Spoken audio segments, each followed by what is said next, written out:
സയ്യിദനാ മുഹമ്മദ് ബഹുമാനപ്പെട്ട ഈ വേദിയിലെ അനുഗ്രഹീതരായ പ്രഗത്ഭ പണ്ഡിതന്മാരെ, ഉസ്താദന്മാരെ, നമ്മുടെ ഈ മദ്രസ കമ്മിറ്റിയുടെ SKSSF-ന്റെ യൂണിറ്റ് കമ്മിറ്റിയുടെയും സംയുക്ത ആഭിമുഖ്യത്തിൽ മദ്രസയുടെ കെട്ടിടോദ്ഘാടനത്തോടനുബന്ധിച്ച് മൂന്ന് ദിവസത്തെ മതപ്രഭാഷണ പരിപാടി ഇൻഷാ അല്ലാഹ് ഇന്നലെയും ഇന്നും നാളെയുമായി നമ്മുടെ ഈ അനുഗ്രഹീത സദസ്സിൽ നടക്കുകയാണ്. അല്ലാഹു സുബ്ഹാനഹു വ തആല പങ്കെടുക്കുന്ന നമുക്കെല്ലാവർക്കും, സംഘാടകർക്കും സഹായികൾക്കും അർഹമായ പ്രതിഫലം പ്രദാനം ചെയ്യട്ടെ. അല്ലാഹുവിന്റെ ദീനീ ഇൽമിന്റെ വ്യാപനത്തിനും പ്രസരണത്തിനും ഇത്തരം അനുഗ്രഹീതമായ മദ്രസകൾ അല്ലാഹുവിന്റെ മഹത്തായ നിഅമത്ത് കൊണ്ട് നമ്മുടെ കുഞ്ഞുമക്കൾക്ക് പരിശുദ്ധമായ ദീനുൽ ഇസ്ലാമിന്റെ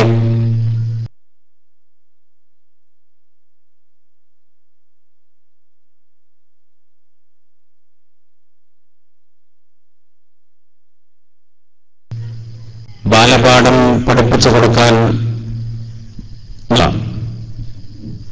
ലോകത്ത് തന്നെ ഏറ്റവും വലിയ അംഗങ്ങളിലൊന്നായി ബഹുമാനപ്പെട്ട സമസ്ത കേരള ജമിയത്തുൽ ഉലമയുടെ കീഴിൽ 9233 മദ്രസകളും ലക്ഷക്കണക്കിന് കുഞ്ഞുമക്കളും അവരെ പഠിപ്പിക്കാൻ 1 ലക്ഷത്തോളം വരുന്ന ഉസ്താദുമാരും മുഅല്ലിമീങ്ങളും പടച്ച റബ്ബ് നമുക്ക് നൽകിയ ഏറ്റവും വലിയൊരു നിഅമത്താണ്. അറിവാണ്, ഇസ്ലാമിക വിജ്ഞാനമാണ് നമ്മുടെ ഉന്നതമായ സംസ്കാരത്തെ രൂപപ്പെടുത്തുന്നത്. ഈ ആധുനിക കാലഘട്ടത്തിൽ ഓരോ ദിവസവും പത്രങ്ങൾ വായിച്ചു തള്ളുന്ന നമ്മെ സംബന്ധിച്ചിടത്തോളം കേട്ടുകൊണ്ടിരിക്കുന്ന വാർത്തകൾ, ചീഞ്ഞളിഞ്ഞ ദുർഗന്ധം വമിക്കുന്ന റിപ്പോർട്ടുകൾ, ദൈനംദിനം നമ്മുടെ വീട്ടിലെത്തുന്ന പത്രങ്ങൾ പോലും തുറന്നു നോക്കാൻ ലജ്ജയുണ്ടാകുന്ന തരത്തിൽ മനുഷ്യന്റെ സംസ്കാരം വൃത്തിഹീനമായി മാറുന്ന സാഹചര്യത്തിൽ അതിനുള്ള പരിഹാരങ്ങളെക്കുറിച്ച് വ്യത്യസ്തമായ ചർച്ചകളും കാഴ്ചപ്പാടുകളും അവതരിപ്പിക്കപ്പെടുമ്പോൾ എന്താണ് യഥാർത്ഥമായ മർമ്മം തിരിച്ചറിഞ്ഞുകൊണ്ടുള്ള പരിഹാരം? അതിലേക്ക് ഭരണാധികാരികൾക്കോ പത്രമാധ്യമങ്ങൾക്കോ നിരീക്ഷകർക്കോ എത്തിച്ചേരാൻ സാധിക്കുന്നുണ്ടോ? ഇന്നത്തെ മലയാള മനോരമ പത്രത്തിൽ മനോരമ ഇന്നലെ നടത്തിയ ഒരു സർവേ റിപ്പോർട്ടുണ്ട്. 1091 എന്ന നമ്പറിലേക്ക് കേരള പോലീസിന് ഡയൽ ചെയ്താൽ എവിടെയും ആക്രമിക്കപ്പെടുന്ന സ്ത്രീകൾക്ക് മിനിറ്റുകൾക്കകം പോലീസ് എത്തിച്ചേരും എന്ന ഒരു വാർത്ത ഗവൺമെന്റ് പോലീസ് മേധാവികൾ പത്രദ്വാര കേരള ജനതയെ അറിയിച്ചു. ഡൽഹിയിലെ ഒരു സഹോദരി ശക്തമായി ബലാത്സംഗം ചെയ്യപ്പെട്ട് പീഡിപ്പിക്കപ്പെട്ട് കൊല ചെയ്യപ്പെട്ടതിന്റെ സാഹചര്യത്തിൽ ലോകത്തിന് മുന്നിൽ തന്നെ വളരെ ശക്തമായ നാണക്കേടുണ്ടാക്കിയ ക്രൂരമായ ആ തമ്മാടിത്തരത്തിന്റെ പശ്ചാത്തലത്തിൽ ഇന്ത്യ മഹാരാജ്യം സ്ത്രീകൾക്കെതിരെയുള്ള കടന്നുകയറ്റത്തിനും പീഡനത്തിനും ബലാത്സംഗത്തിനുമൊക്കെയുള്ള ശിക്ഷകളും നടപടിക്രമങ്ങളും അതിലെ നിയമം പോലും പുനർനിർമ്മിക്കണമെന്ന ശക്തമായ ചർച്ചകൾ നടന്നുകൊണ്ടിരിക്കുമ്പോൾ വ്യാപകമായി സ്ത്രീകൾക്ക് സുരക്ഷിതത്വം ലഭിക്കുന്ന എന്ന പരാതിയുടെ അടിസ്ഥാനത്തിൽ ഗവൺമെന്റ് അതിനുള്ള പരിഹാരങ്ങൾ നിർദ്ദേശിക്കുമ്പോൾ അതിനെ പരീക്ഷിച്ച് അതിന്റെ ഗുണങ്ങളും അതിന്റെ ദോഷങ്ങളും നിരൂപണം ചെയ്തുകൊണ്ട് മനോരമ റിപ്പോർട്ട് അവതരിപ്പിക്കുമ്പോൾ അത് വായിച്ച് വിലയിരുത്തുമ്പോൾ നമുക്കൊരു കാര്യം ബോധ്യപ്പെടുന്നു. ഇവിടെ പ്രതിസന്ധികൾ, പ്രശ്നങ്ങളുണ്ടായാൽ എന്താണ് അതിന് പരിഹാരം? നമ്മുടെ കേരളത്തിലെ തന്നെ പ്രഗത്ഭനായ ഒരു പോലീസ് ഉദ്യോഗസ്ഥൻ പറഞ്ഞത് സ്ത്രീകൾ പുറത്തിറങ്ങുമ്പോൾ മുളക് പൊടി കയ്യിൽ കൊണ്ട് നടക്കണം എന്നാണ്. അതാണോ പരിഹാരം? പീഡനങ്ങളും ബലാത്സംഗങ്ങളും വർദ്ധിക്കുമ്പോൾ സ്ത്രീകളെല്ലാം മുളക് പൊടി കയ്യിൽ കൊണ്ട് നടക്കാനാണോ നിയമപാലകർ നിർദ്ദേശിക്കേണ്ട പരിഹാരം? ഏതാനും വർഷങ്ങൾക്ക് മുമ്പാണ്, ഞാൻ ആരെയും കുറ്റപ്പെടുത്താൻ പറയുകയല്ല, മലയാള മനോരമയിൽ മറ്റൊരു റിപ്പോർട്ട് വന്നത്. കേരളത്തിലെ സ്ത്രീകൾ കരാട്ടെ പരിശീലിക്കണം എന്ന് AP അബ്ദുൽ ഖാദർ മൗലവി, മുജാഹിദ് വിഭാഗം മൗലവി വിഭാഗത്തിന്റെ സംസ്ഥാന നേതാവ്, ഔദ്യോഗിക വിഭാഗത്തിന്റെ KNMന്റെ പ്രസിഡന്റ് AP അബ്ദുൽ ഖാദർ മൗലവി മുജാഹിദ് വനിതകളുടെ ഒരു സമ്മേളനത്തിൽ പ്രസംഗിച്ചതാണ് സ്ത്രീകൾ കരാട്ടെ പഠിക്കണം. അതിന് കാരണവും അയാൾ നിരത്തി. യാത്രയിലും ബസ്സിലും പൊതുസ്ഥലങ്ങളിലും സ്ത്രീ പീഡനവും ആക്രമണങ്ങളും നടക്കുന്ന സാഹചര്യത്തിൽ അതിനെ പ്രതിരോധിക്കാൻ സ്ത്രീകളൊക്കെ കരാട്ടെ പഠിക്കണം. ഒരു ഇസ്ലാമിക പണ്ഡിതൻ എന്ന് അവകാശപ്പെടുന്ന ഒരാൾ നിർദ്ദേശിക്കേണ്ട പരിഹാരമാണോ അത്? മറ്റു ചില ആളുകൾ ഓരോ കാര്യങ്ങൾ അങ്ങനെ നിർദ്ദേശിച്ചുകൊണ്ടിരിക്കുന്നു. ഇനി ആരെങ്കിലും മാന്യമായി വല്ല നിർദ്ദേശങ്ങളും സമർപ്പിച്ചാൽ അതിനെതിരെ ശക്തമായി ഇന്ത്യയിലെ ഒരു സംസ്ഥാനത്തിൽ ഒരു MLA, ഏത് പാർട്ടിക്കാരനാവട്ടെ, ഒരു MLA അദ്ദേഹം പറഞ്ഞു, മുട്ടിന് മീതെ വരെ മാത്രമുള്ള പാവാട ധരിച്ചുകൊണ്ട് സ്കൂളിൽ വരുന്ന സമ്പ്രദായങ്ങൾ ഇന്ത്യയിൽ ശക്തമായി നിരോധിക്കണം. മാന്യമായി വസ്ത്രം ധരിക്കണം സ്കൂളിലേക്ക് പോകുന്ന കുട്ടികൾ എന്ന് പറഞ്ഞപ്പോൾ ആ MLAക്കെതിരെ തെരുവിൽ സ്ത്രീകൾ ഇറങ്ങി പ്രകടനം നടത്തുകയും സമരം ചെയ്യുകയുമാണ് ചെയ്തത്. ഹരിയാനയിൽ അതേപോലെ മറ്റു ഉത്തരേന്ത്യൻ സംസ്ഥാനങ്ങളിൽ വ്യാപകമായ പീഡന കഥകൾ വന്നപ്പോ അവിടെയുള്ള ഭരണാധികാരികൾ, മുൻ മുഖ്യമന്ത്രിമാർ, പ്രഗത്ഭരായ മന്ത്രിസ്ഥാനങ്ങൾ കൈയാളുന്നവർ പറഞ്ഞു, കോളേജ് കുമാരികളും സ്ത്രീകൾക്കിടയിലും പ്രത്യേകിച്ച് ഹരിയാനയിലൊക്കെ വ്യാപകമായ ജീൻസും ബനിയനും അത് ശക്തമായി നിരോധിക്കണം. അപ്പോൾ അവർക്കെതിരെയും തിരിഞ്ഞു. ഇവിടെ തോന്നിയതുപോലെ വൃത്തിഹീനമായ വേഷഭൂഷാദികൾ ധരിക്കുകയും സ്ത്രീകൾ വഴിവിട്ട് ജീവിതം നയിക്കുകയും സിനിമാ തിയേറ്ററുകളിലും പാർക്കുകളിലും ആളൊഴിഞ്ഞ മേഖലകളിലും ഒറ്റക്കോ അല്ലെങ്കിൽ കാമുകന്മാർക്ക് കൂടെയോ ഒക്കെ യാത്ര ചെയ്യുന്ന സന്ദർഭത്തിൽ ഇങ്ങനെയുള്ള ദുരന്തമായ അനുഭവങ്ങൾ ഉണ്ടായാൽ ഞാൻ ഈ പറയുന്ന കാര്യം ഈ രാജ്യത്തിന് എതിരാകുമോ എന്ന് എനിക്കറിയില്ല. ഗവൺമെന്റുകൾ മരിച്ചുപോയ, ഡൽഹിയിൽ മരിച്ചുപോയ ആ പെൺകുട്ടിയെ വളരെയേറെ ആദരിക്കുകയും ബഹുമാനിക്കുകയും ചെയ്തുകൊണ്ടുള്ള കുറിപ്പുകളും ചർച്ചകളും നടന്നുകൊണ്ടിരിക്കുമ്പോൾ ഒരു കാര്യം പറയാതിരിക്കാൻ നമുക്ക് നിവൃത്തിയില്ല. പിന്നീട് ഈ ദുരന്തങ്ങളൊക്കെ കഴിഞ്ഞപ്പോൾ കുടുംബങ്ങൾ ചില വർത്തമാനങ്ങൾ പറയാൻ ശ്രമിച്ചെങ്കിലും കല്യാണം ഉറപ്പിച്ച ചെറുക്കനാണ്, കാമുകനല്ല എന്നൊക്കെ പറയാൻ ശ്രമിച്ചെങ്കിലും സത്യത്തിൽ അതിനൊക്കെ ഉണ്ടാകുന്ന പശ്ചാത്തലങ്ങൾ വഴിവിട്ട ബന്ധങ്ങളാണ്. പരിശുദ്ധമായ ദീനുൽ ഇസ്ലാം മുത്തുനബി വളരെ ശക്തമായി വിലക്കിയ അന്യ സ്ത്രീയും പുരുഷനും തമ്മിൽ പാലിക്കേണ്ട അകലങ്ങൾ, അത് വേഷത്തിൽ മാത്രമല്ല, പെരുമാറ്റത്തിൽ, സംസാരത്തിൽ, സംസ്കാരത്തിൽ അതിന്റെ അതിർവരമ്പുകൾ ഛേദിച്ചപ്പോഴാണ് ഈ ദുരന്തങ്ങളൊക്കെ വ്യാപകമായത്. അതിന് പരിഹാരം ഒന്ന് മാത്രമേ ഉള്ളൂ. ഇന്ത്യ രാജ്യമെന്നല്ല, ലോകരാജ്യങ്ങൾ മുഴുവനും ഇങ്ങനെയുള്ള തമ്മാടിത്തരങ്ങൾ വർദ്ധിക്കുമ്പോൾ നിയമങ്ങൾ എത്രയെത്ര പുനർനിർമ്മിച്ചാലും, നിയമങ്ങൾ എത്ര പരിഷ്കരിച്ചാലും, ആ പരിഷ്കരിക്കപ്പെടുന്ന നിയമങ്ങൾക്ക് ആ പെൺകുട്ടിയുടെ പേരിടണം എന്ന ചർച്ചകൾ നടക്കുമ്പോഴും ഒരു ഭാഗത്ത് ഇന്ത്യയിലെ പ്രഗത്ഭരായ ആളുകൾ പോലും അഭിപ്രായപ്പെട്ടു, സൗദിയിലെ നിയമം ഇങ്ങനെ കാടത്തം ചെയ്യുന്ന കാട്ടാളന്മാർക്കെതിരെ സൗദിയുടെ നിയമം കൊണ്ടുവരണം എന്ന് പറഞ്ഞാൽ ഇസ്ലാമിക നിയമം അത് കൊണ്ടുവരണം വ്യാപകമായി. ഇസ്ലാമിക നിയമം കൊണ്ടുവന്നാലും വ്യഭിചരിക്കുന്നവർക്കെതിരെ, കൊലപാതകം ചെയ്യുന്നവർക്കെതിരെ, ബലാത്സംഗം ചെയ്യുന്നവർക്കെതിരെ ഇസ്ലാമിക കോടതി നിർദ്ദേശിക്കുന്ന ശിക്ഷകൾ നടപ്പാക്കിയാലും പരിഹാരമാകുമോ? ഇസ്ലാം ശിക്ഷകൾ നടപ്പാക്കുന്നതിന് മുമ്പ് ആണിനും പെണ്ണിനും അവരുടെ സംസ്കാരത്തിൽ, രീതിയിൽ, പെരുമാറ്റത്തിൽ, കുടുംബ ബന്ധങ്ങളിൽ ഇസ്ലാം കണിശമായി പറഞ്ഞിട്ടുള്ള നിയമങ്ങളെ അംഗീകരിക്കാൻ തയ്യാറായാലേ പ്രശ്നങ്ങൾക്ക് പരിഹാരമുണ്ടാകൂ. എന്റെ പ്രിയപ്പെട്ട രക്ഷിതാക്കളെ, കുടുംബങ്ങളുടെ അകത്തളങ്ങളിൽ പോലും അല്ലാഹുവിന്റെ റസൂൽ എത്ര കൃത്യമായ അതിർവരമ്പാണ് നമ്മുടെ മുന്നിൽ പഠിപ്പിച്ചു വച്ചത്.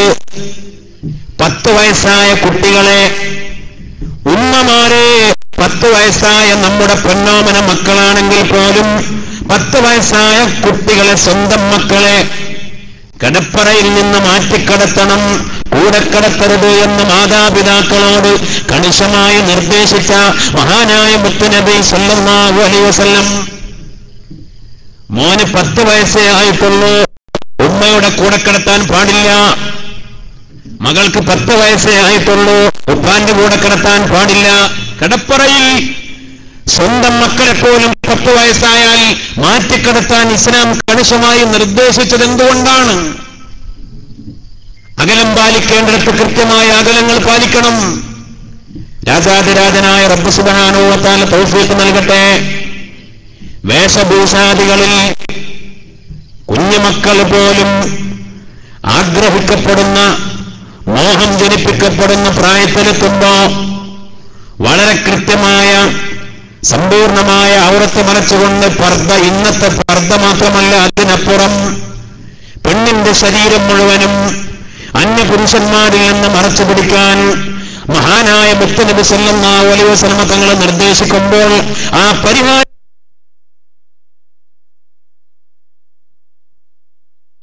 മടങ്ങാൻ തയ്യാറാകുമോ? കണ്ണിനേത്രയുള്ള സകല കവാടങ്ങളെയും കൊട്ടിയടക്കാൻ, വലാ തഖറബു സിന, വ്യഭിചാരത്തോട് നിങ്ങൾ അടുത്ത് പോവുക പോലും ചെയ്യരുത്.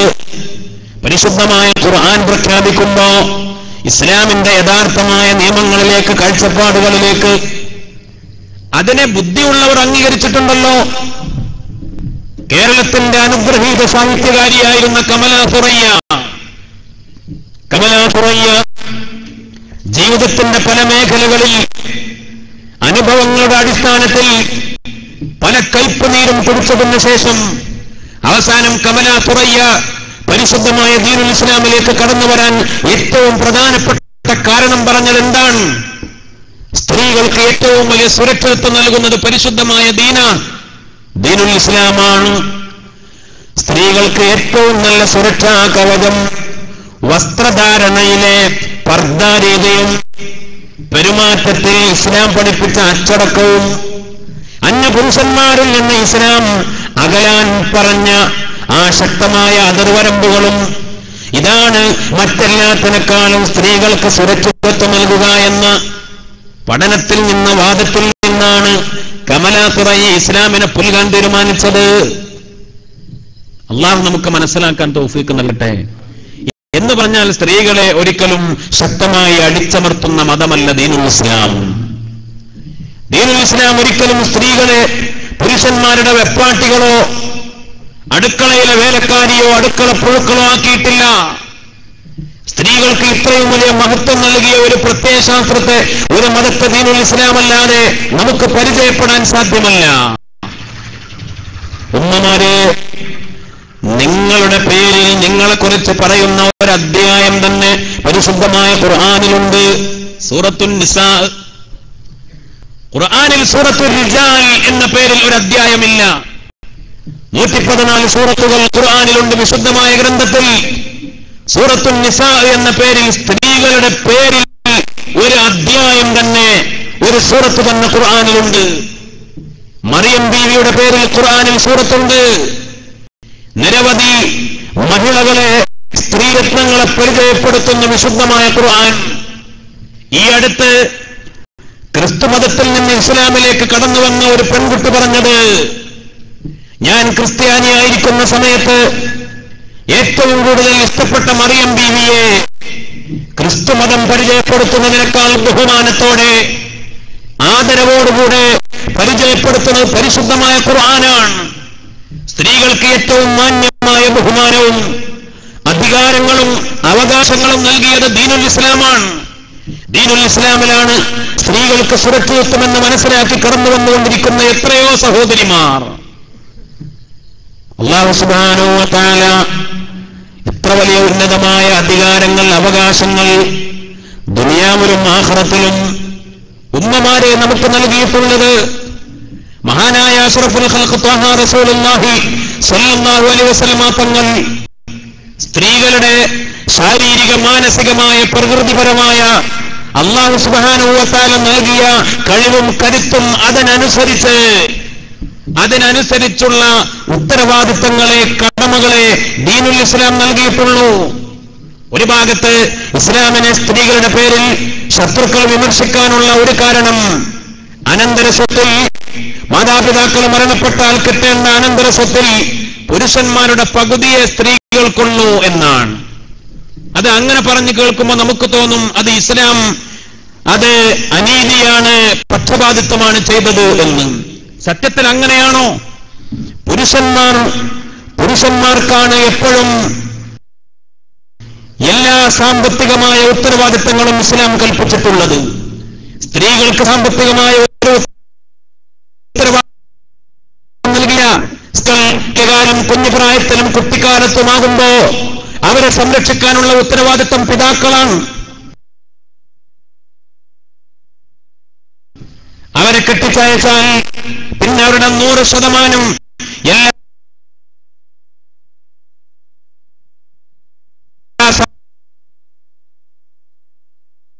സാമ്പത്തിക ബാധ്യതകളും വഹിക്കേണ്ടത്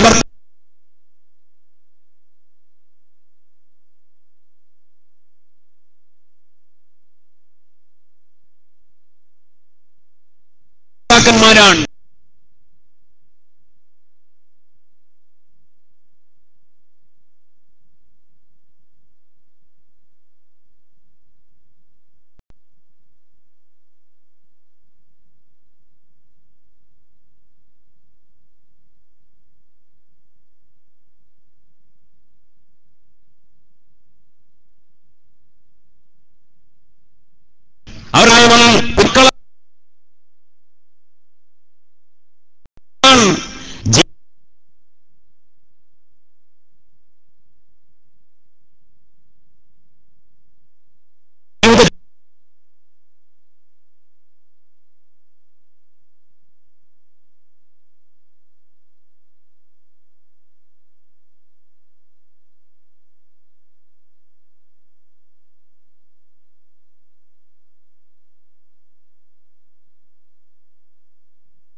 ആരാ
സമുദായം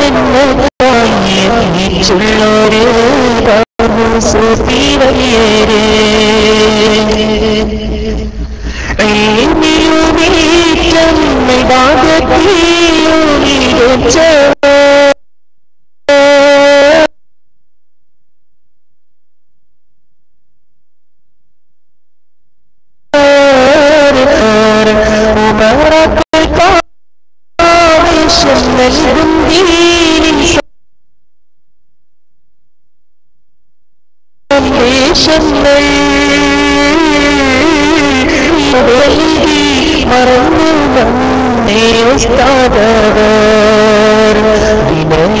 വിനയനാദിത്യം കൈമുതലാക്കിയ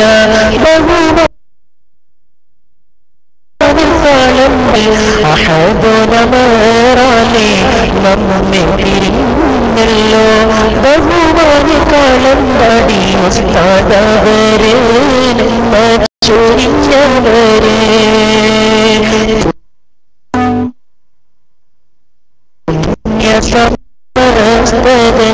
അമരത്തിരുന്നിട്ട് സമുദായം എന്നൊരു ബഹുസൂഫിവര്യരേ സമുദായ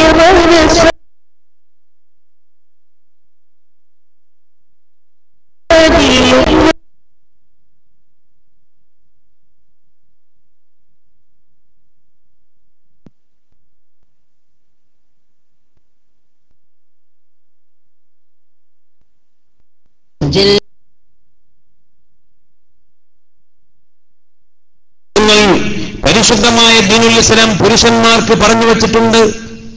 കുല്ലുക്കും റായിൻ വകുല്ലുക്കും മസ്ഊലുൻ അൻ റഈയതി. നിങ്ങൾക്കെല്ലാവർക്കും ധാരാളം ഉത്തരവാദിത്തങ്ങളുണ്ട്, ചുമതലകളുണ്ട്, നിങ്ങളുടെ കടമകൾ. ആ കടമകളെക്കുറിച്ച് ഓരോരുത്തരും കൃത്യമായി ചോദ്യം ചെയ്യപ്പെടും.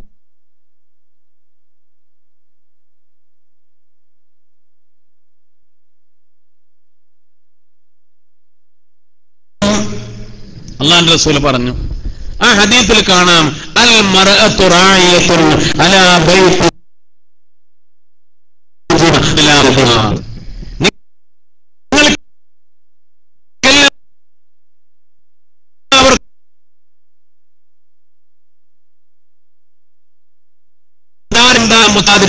കടപ്പുകൾ. അതിനെക്കുറിച്ച് കൃത്യമാദിത്വം പറഞ്ഞത് രണ്ട് കാര്യം. അൽ മർഅതു റായിയത്തുൻ അലാ ബൈതി സൗജിഹാ വഅലാ വലദിഹാ. ഭർത്താവിന്റെ പരിപാലനം, കുടുംബത്തിന്റെ വിളക്കായി, കുടുംബജീവിതത്തിന്റെ അത്താണിയായി, കുടുംബത്തിന്റെ നായികയായി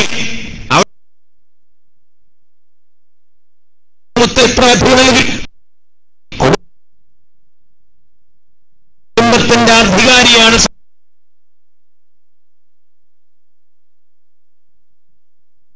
സഹോദരി, കുടുംബ ഭർത്താവിന്റെ രംഗത്തിലൊക്കെയാണ്.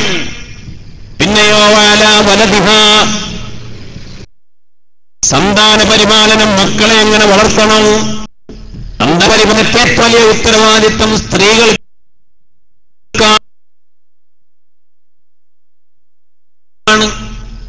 അല്ലാഹു സുബ്ഹാനഹു വ തആല നമുക്ക് മനസ്സിലാക്കാൻ തൗഫീഖ് നൽകട്ടെ. എങ്ങനെയാണ് മക്കളോട് വേണ്ടത്? ഒരു കുടുംബം എങ്ങനെ നിറവേറ്റിയാൽ, അത് കൃത്യമായി പാലിച്ചാൽ വളരെ ഗൗരവത്തിൽ നമ്മൾ ചിന്തിക്കണോ? സുഖത്തിന്റെ 8 കവാടവും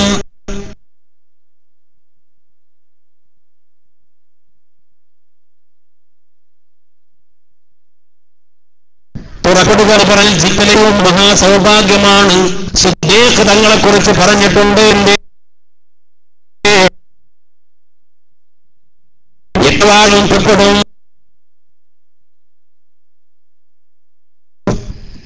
അഖ്ലാഖ് റബ്ബിനുണ്ട് 360, അതിലൊന്ന് മുഅ്മിനീനത്തിലേക്ക് കടക്കുവാനുതകുന്നതാ. ഒരിക്കൽ മഹാനായ മദീനത്തെ പള്ളിയിൽ മഹാന്മാരായ സഹാബത്തിനോട് പരിശുദ്ധമായ ദീനിയായ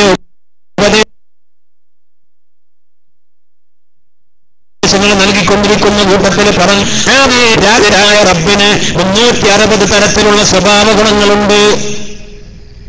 അള്ളാഹുവിന് പടച്ച റബ്ബിന് 360 തരത്തിലുള്ള സ്വഭാവ ഗുണങ്ങൾ. അതിലേതെങ്കിലും കൊണ്ട് ശിക്ഷാണ്ടാൽ ഒറ്റക്കാരണത്താൽ അവൻ സുഖലോക സ്വർഗത്തിലേക്ക് പ്രവേശിക്കുന്നതാണ്.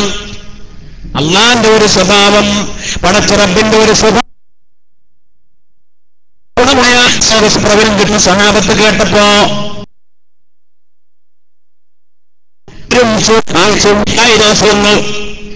സ്വർഗത്തിലേക്ക് ഒറ്റ സ്വഭാവമുണ്ടായാൽ സ്വർഗത്തിലേക്ക് പഠിപ്പിക്കുന്നു 60 തരത്തിലുള്ള സ്വഭാവങ്ങൾ ഏതൊക്കെയായിരിക്കും?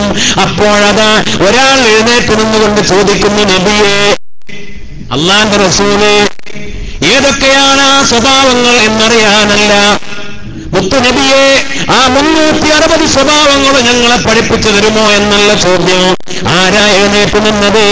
സിദ്ദീഖ് റളിയല്ലാഹു നബിയോടന്ന് ചോദിച്ചു, നബിയെ, എന്നിൽ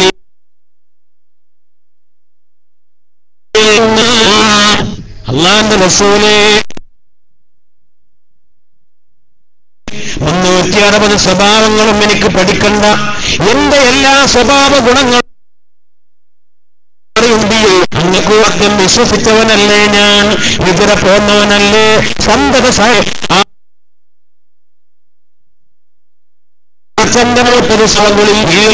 എന്നിൽ അങ്ങ് കണ്ടിട്ടുണ്ടോ നബിയെ?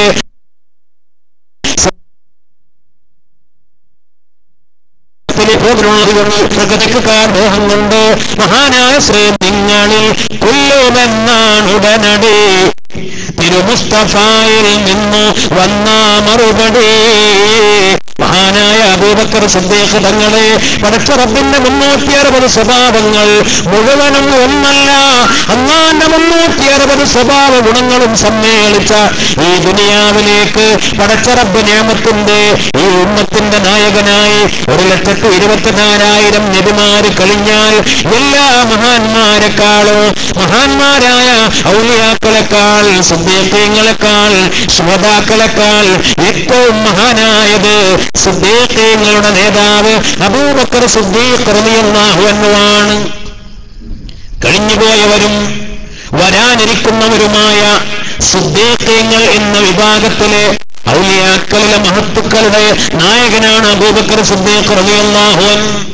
സിദ്ദീഖ് തങ്ങളെ അതുകൊണ്ട് തന്നെ ഒരു തവണയല്ല 360 വട്ടവും സ്വർഗത്തിലേക്കുള്ള യോഗ്യത നേടിയവരാ അങ്ങ് സുഖലോക സ്വർഗത്തിലേക്ക് എത്തുമ്പോ സ്വർഗത്തിന്റെ 8 കവാടങ്ങളും തുറക്കപ്പെട്ട് മഹാന്മാരായ മലായിക്കത്ത് പറയും, സലാം പറഞ്ഞുകൊണ്ട്, മർഹബ പറഞ്ഞുകൊണ്ട്, സിദ്ദീഖ് തങ്ങളെ ഇഷ്ടമുള്ള കവാടത്തിലൂടെ സ്വർഗത്തിലേക്ക് കടന്നോളൂ.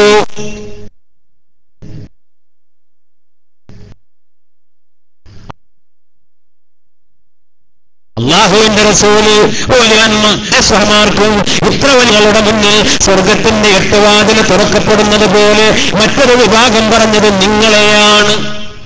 നിങ്ങളുടെ ഉത്തരവാദിത്വം മതത്തിന്റെ ചട്ടക്കൂട്ടിൽ മുത്തുനബി പറഞ്ഞ കൃത്യമായ അതിർവരമ്പുകളിൽ രാജാതിരാജനായ റബ്ബിന്റെ നിയമങ്ങളിൽ ഒത്തൊരുമിച്ചുകൊണ്ട് ആ അവകാശങ്ങൾ പാലിച്ചുകൊണ്ട് വളരെ മാന്യമായി ജീവിതം നയിച്ചാൽ പടച്ച റബ്ബ് നിങ്ങൾക്ക് നരം നൽകാൻ പോകുന്ന നേട്ടം വലുതാണ്. പുരുഷന്മാരെക്കാൾ നാളെ പരലോകത്ത് പടച്ച റബ്ബിന്റെ കോടതിയിൽ വളരെ ചോദ്യം കുറഞ്ഞവർ നിങ്ങളാ. സ്വർഗം നേടാൻ ഏറ്റവും എളുപ്പം നിങ്ങൾക്കാണ്, എന്നാലും പേടിക്കണം. മിഅ്റാജിന്റെ രാത്രിയിൽ മഹാനായ മുത്തുനബി സല്ലല്ലാഹു അലൈഹി വസല്ലം തങ്ങൾ സ്വർഗം കണ്ട് നരകം കണ്ട് പടച്ച റബ്ബിന്റെ ഒരുപാട് രഹസ്യലോകങ്ങൾ കണ്ട് തിരിച്ചു വന്ന് ഈ ഉമ്മത്തിനോട് പറഞ്ഞു കൊടുത്തതെന്താ? ഉമ്മമാരെ, സഹോദരിമാരെ, സാദിഖുൽ മസ്തൂഖായ മുത്തുനബി പറഞ്ഞത്, ഞാൻ നരകം കണ്ടപ്പോ, നരകത്തിലെ ഭയാനകമായ ശിക്ഷകൾ കണ്ടപ്പോ, സഹിക്കാൻ കഴിയാത്ത കാഴ്ചകൾ കണ്ടപ്പോ നരകത്തിൽ ഞാൻ ഏറ്റവും കൂടുതൽ കണ്ടത് പുരുഷന്മാരെക്കാൾ സ്ത്രീകളെയാണ്. പുരുഷന്മാരെക്കാൾ നരകത്തിൽ കണ്ടത് സ്ത്രീകളെയാണ്. സ്ത്രീകൾക്ക് സ്വർഗം നേടാൻ പുരുഷന്മാരെക്കാൾ വളരെ എളുപ്പവുമാണ്. എന്നിട്ടുമെന്തേ? അല്ലാഹു സുബ്ഹാനഹു വ തആല കാത്തുരക്ഷിക്കട്ടെ. അതിന് ഏറ്റവും പ്രധാനപ്പെട്ട കാരണം ഇത് തന്നെയാണ്. അവിഹിതമായ ബന്ധങ്ങൾ, വ്യഭിചാരത്തിലേക്ക് നയിക്കുന്ന ബന്ധങ്ങൾ, വഷളായിക്കൊണ്ടിരിക്കുന്ന സംസ്കാരം, ഇതിന്റെ പേരിൽ തന്നെയാ മുത്തുനബി പറഞ്ഞത് സ്ത്രീകൾ ഏറ്റവും കൂടുതൽ നരകത്തിൽ കടക്കാനുള്ള കാരണം വ്യഭിചാരമാണ്. റബ്ബ് കാത്തുരക്ഷിക്കട്ടെ. അതിനെന്ത് വേണം? പടച്ച റബ്ബിനെ പേടി വേണം, അല്ലാഹുവിലുള്ള തഖ്വ വേണം. തഖ്വ, പടച്ച റബ്ബിനെ പേടി, അത് മാത്രമേ ഏറ്റവും വലിയ സംരക്ഷണ കവചമുള്ളൂ. മുഅ്മിനീങ്ങളെ, മഹാനായ റസൂലുള്ളാഹി സ്വല്ലല്ലാഹു അലൈഹി വസല്ലം തങ്ങൾ ബനൂ ഇസ്രായേലികളിൽ കഴിഞ്ഞുപോയ ഒരു ചരിത്രം പറഞ്ഞു. 3 ആളുകൾ ഒരു യാത്രാവേളയിൽ ഒരു മല കയറിക്കൊണ്ടിരിക്കുന്ന സമയത്ത് ശക്തമായ കാറ്റും കോളും ഇടിയും മിന്നലും പേമാരി പെയ്തിറങ്ങിയപ്പോ ഒരു ഗുഹയിൽ അഭയം തേടിയ ചരിത്രം അല്ലേ നമ്മൾ കേട്ടിട്ടുണ്ട്. ഉരുൾപൊട്ടലുണ്ടായി, മുകളിൽ നിന്ന് ഉരുണ്ടുവന്ന വലിയൊരു പാറ ഗുഹാമുഖം അടച്ചു കളഞ്ഞു. ഇവർക്ക് പുറത്തേക്ക് രക്ഷപ്പെടാൻ കഴിയാതായി. കേട്ടിട്ടില്ലേ? അല്ലാഹുവിന്റെ റസൂല് ഈ ചരിത്രം പറഞ്ഞത് ഞാനൊരു 20 തവണയെങ്കിലും അല്ലാഹുവിന്റെ റസൂലിന്റെ നാക്കിൽ നിന്ന് കേട്ടിട്ടുണ്ട് എന്ന് ബഹുമാനപ്പെട്ട അനസ് ബിൻ മാലിക് റഹിമഹുല്ലാഹ്. അനസ് ബിൻ മാലിക് റളിയല്ലാഹു എന്ന് പറയുന്ന റസൂലുള്ള ഈ ചരിത്രം തന്നെ ആവർത്തിച്ച് ഒരു 20 തവണയെങ്കിലും പറഞ്ഞത് ഞാൻ കേട്ടിട്ടുണ്ട്. 3 ആള് തവസ്സുലാക്കി വത്സന റബ്ബിനോട്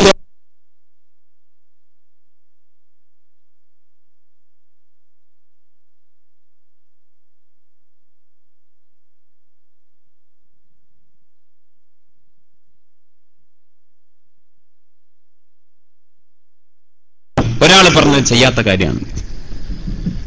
ഏറ്റവും ഗുണം ചെയ്തവനാ എന്റെ സ്വന്തം മക്കളെക്കാൾ, എന്റെ ഭാര്യയെക്കാൾ, മറ്റെല്ലാവരെക്കാളും എന്റെ ഉമ്മയെ ഉപ്പയെ സ്നേഹിച്ചവനാ. ഏത് കാര്യത്തിലും മാതാപിതാക്കൾക്ക് മുൻഗണന കൊടുത്തിരുന്നവനാ.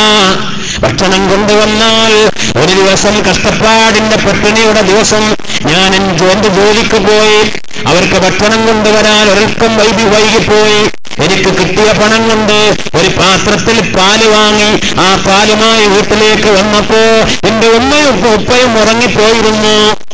കൊതിയോടെ മക്കൾ കാത്തിരുന്നിരുന്നു. പക്ഷേ എന്റെ മാതാപിതാക്കൾക്ക് ആദ്യം കൊടുക്കണമെന്ന തീരുമാനത്താൽ എന്നാൽ ഉറങ്ങിപ്പോയവരെ ആ ഉമ്മയെ ഉപ്പയെ വിളിച്ചുണർത്താനുള്ള അതപ് കേടുകൊണ്ട് ഞാൻ ആ പാൽപാത്രവുമായി അവരുണരുന്നത് വരെ മക്കൾക്ക് പോലും കൊടുക്കാതെ കാത്തിരുന്നു. റബ്ബേ, അവരുണർന്നപ്പോ അവരുടെ ദാഹവും വിശപ്പും അകറ്റിയിട്ട ഞാൻ എന്റെ മക്കൾക്ക് പോലും കൊടുത്തത് അല്ലാ നിന്റെ പൊരുത്തത്തിന് വേണ്ടി ഞാൻ ചെയ്ത അമലാണെങ്കിൽ രക്ഷപ്പെടുത്തണേ.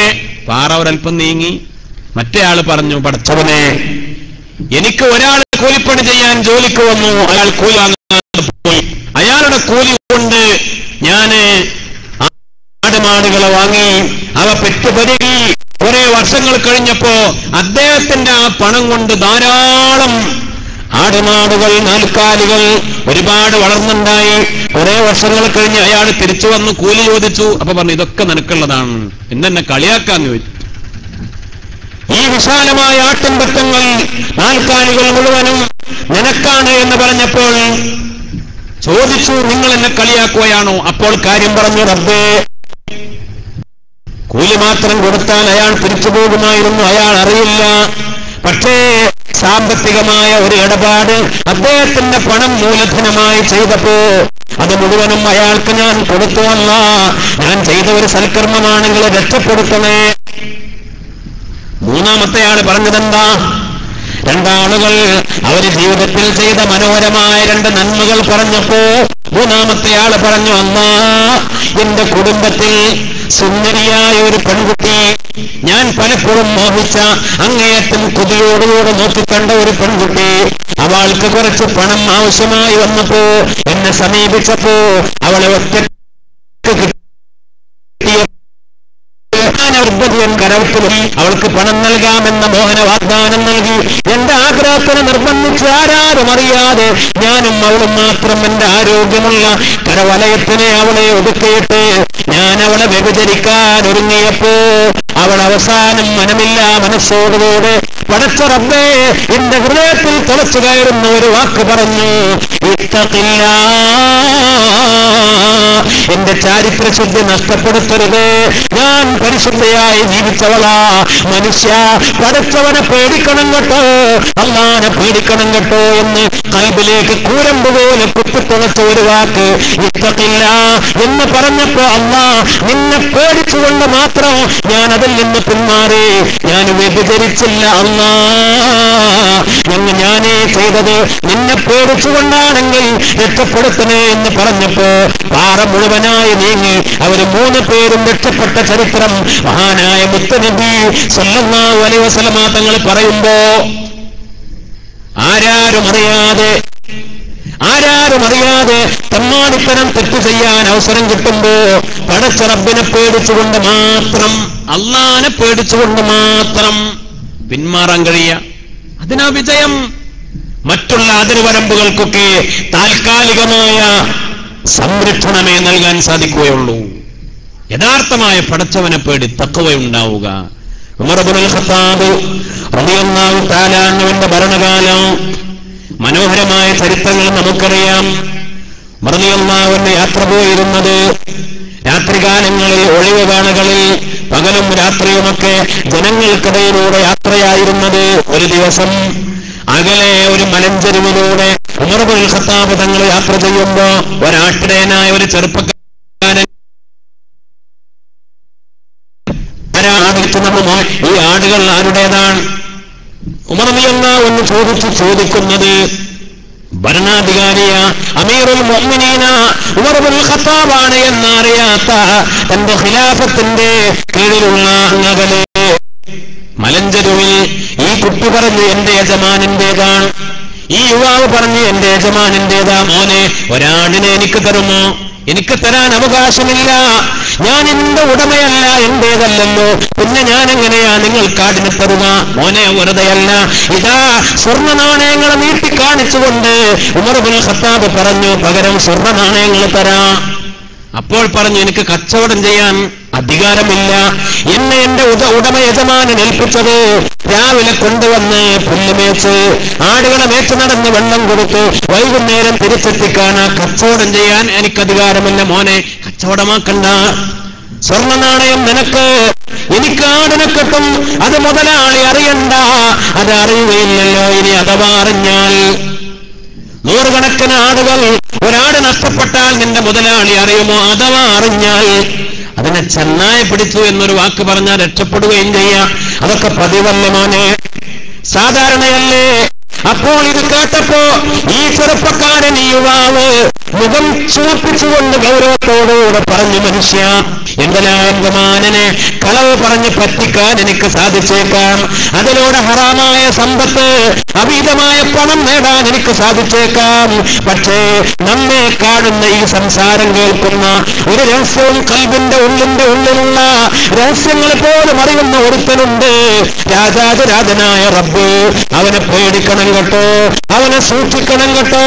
ഈ ചെറുപ്പക്കാരൻ അങ്ങകലെ മലഞ്ചെരുവിനെ ആട്ടിടയനായ യുവാവ് പറഞ്ഞു ബോധ്യപ്പെടുത്തുമ്പോ ഉമർ ഇബ്നുൽ ഖത്താബ് റളിയല്ലാഹു തആല അൻഹു മോനെ എനിക്ക് വേണ്ടി ദുആ ചെയ്യണമെന്ന് പറഞ്ഞ് സലാം പറഞ്ഞുകൊണ്ട് യാത്രയാകുമ്പോ ഉമർ ഇബ്നുൽ ഖത്താബ് തങ്ങൾ ആടിനെ വാങ്ങാനല്ല, ഈ ചെറുപ്പക്കാരനെ പ്രലോഭിപ്പിച്ച് കളവ് പറയിപ്പിക്കാനല്ല, മഹാനായ ഉമർ റളിയല്ലാഹു അൻഹു ആശ്വസിക്കുകയാണ്. അങ്ങനെ മലഞ്ചെരുവിൽ ജീവിക്കുന്ന ചെറുപ്പക്കാർ പോലും ഇടപാടുകളിൽ, മുതലാളിമാരോടുള്ള ഇടപാടുകളിൽ, സാമ്പത്തികമായ കാര്യങ്ങളിൽ പടച്ചവനെ പേടിക്കുന്നു. ഇങ്ങനെ സൂക്ഷ്മത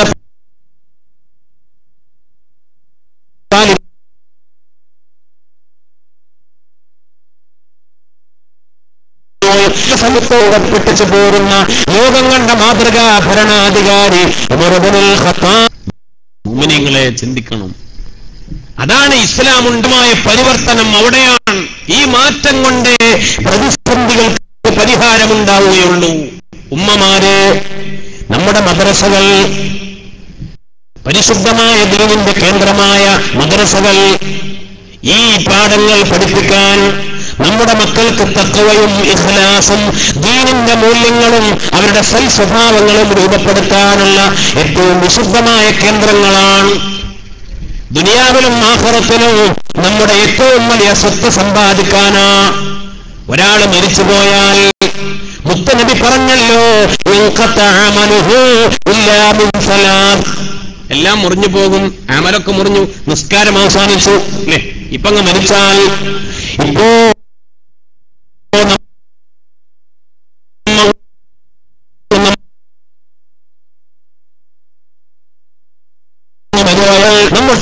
നമുക്കില്ല, പിന്നെ നോമ്പെടുക്കാൻ കഴിയില്ല, ഇബാദത്ത് ചെയ്യുന്നുണ്ട്, നമുക്ക് സദഖ ചെയ്യാൻ കഴിയില്ല, ഒന്നിനും സാധ്യമല്ല, എല്ലാം മുറിഞ്ഞു പോയി.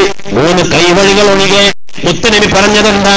സദഖത്തിൻ ജാരിയായ സദഖ, വലദിൻ സാലിഹിൻ യദഉ ലഹു, സാലിഹ്യങ്ങളായ മക്കൾ, ഇൽമുൻ യുന്തഫഉ ബിഹി, നാഫിയായ ഇൽമ്, ജാരിയായ സദഖ, പള്ളിക്കും മദ്രസക്കുമൊക്കെ വഖഫിന്റെ രൂപത്തിൽ കൊടുക്കുന്ന സദഖയാ ജാരിയായ സദഖ. പടച്ച റബ്ബ് നമുക്ക് തൗഫീഖ് നൽകട്ടെ.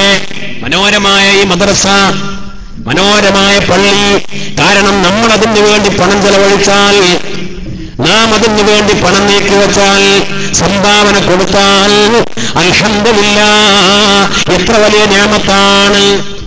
മുഅ്മിനീങ്ങളെ പള്ളിക്ക് വേണ്ടി കൊടുത്താൽ, ഒരാൾ പള്ളിയിൽ വന്ന് നിസ്കരിക്കുന്നു, വുദൂ ചെയ്യുന്നു, ഖുർആൻ ഓതുന്നു, ദിക്ർ ചൊല്ലുന്നു, മനുഷ്യർ മാത്രമല്ല പടച്ച റബ്ബിന്റെ മലായിക്കത്ത്, ജിന്നുകൾ, അവരൊക്കെ ഇബാദത്തിന് വേണ്ടി പടച്ച റബ്ബിന്റെ പള്ളികളിൽ വരുമ്പോ അതിന്റെയൊക്കെ പ്രതിഫലം പള്ളിക്ക് വേണ്ടി പണം ചെലവഴിച്ച ആളുടെ ഖബറിലേക്ക് എത്തുന്നു. അതാണല്ലോ മുറിഞ്ഞു പോകാത്ത വഴി അല്ലേ. പള്ളിയിൽ നമ്മൾ മരിച്ചു പോയാലും നമ്മളുണ്ടാക്കിയ അല്ലെങ്കിൽ നമ്മൾ പണം കൊടുത്ത പള്ളി, ആ പള്ളിയിൽ നടക്കുന്ന ഇബാദത്തുകളുടെ ഒക്കെ പ്രതിഫലം നമ്മുടെ ഖബറിലേക്ക് വന്നുകൊണ്ടിരിക്കും.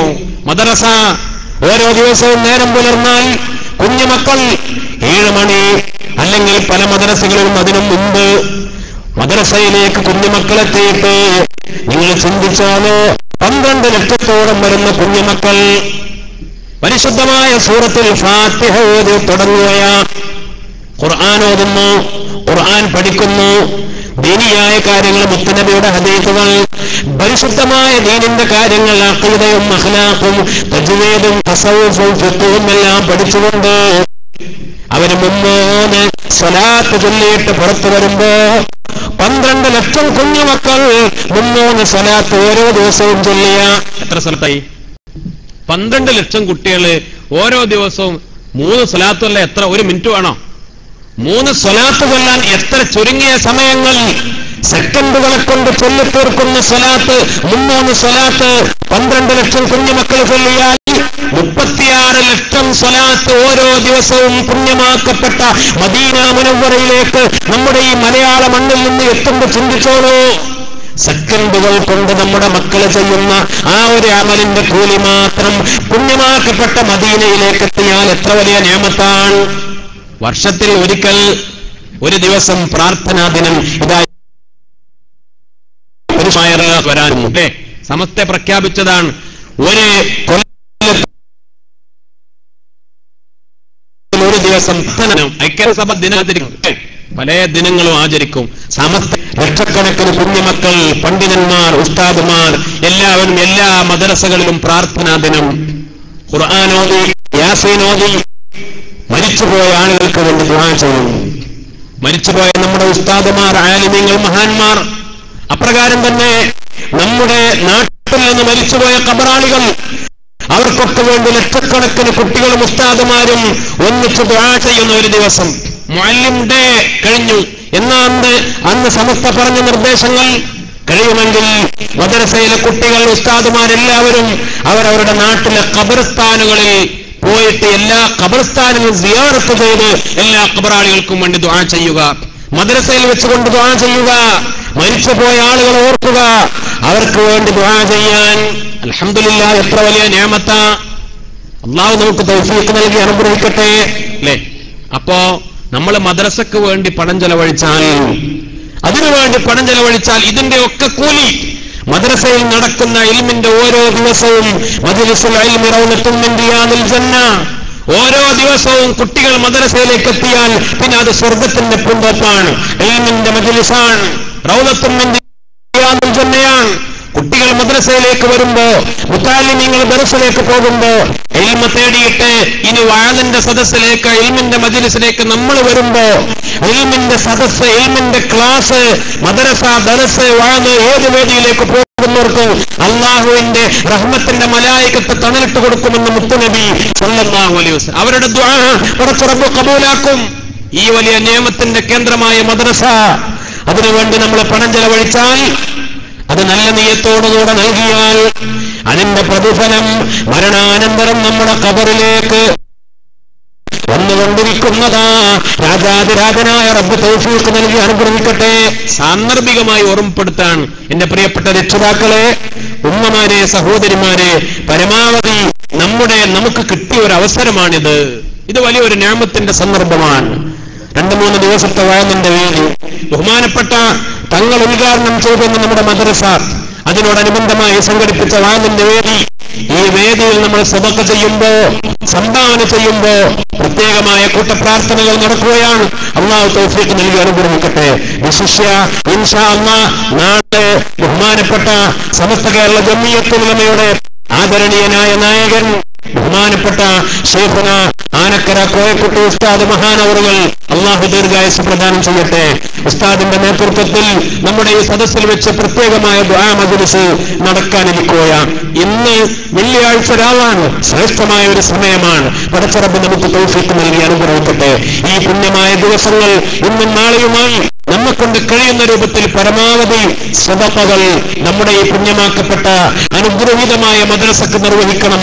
അത് ആഗ്രഹിക്കുന്നവരൊക്കെ, താല്പര്യപ്പെടുന്നവരൊക്കെ ഇൻഷാ അല്ലാഹ് അവസാനം ദുആയിൽ പങ്കെടുക്കണമെന്ന നിയത്തോടുകൂടെ ഇന്ന് നമ്മൾ സദഖ ചെയ്യുമ്പോൾ ഇൻഷാ അല്ലാഹ് ഇന്നത്തെ ദുആയിലോ നാളത്തെ ദുആയിലോ പ്രത്യേകമായി ഉൾപ്പെടുത്തി ദുആ ഉണ്ടായിരിക്കുമെന്ന് തൗഫീഖ് നൽകി അനുഗ്രഹിക്കട്ടെ.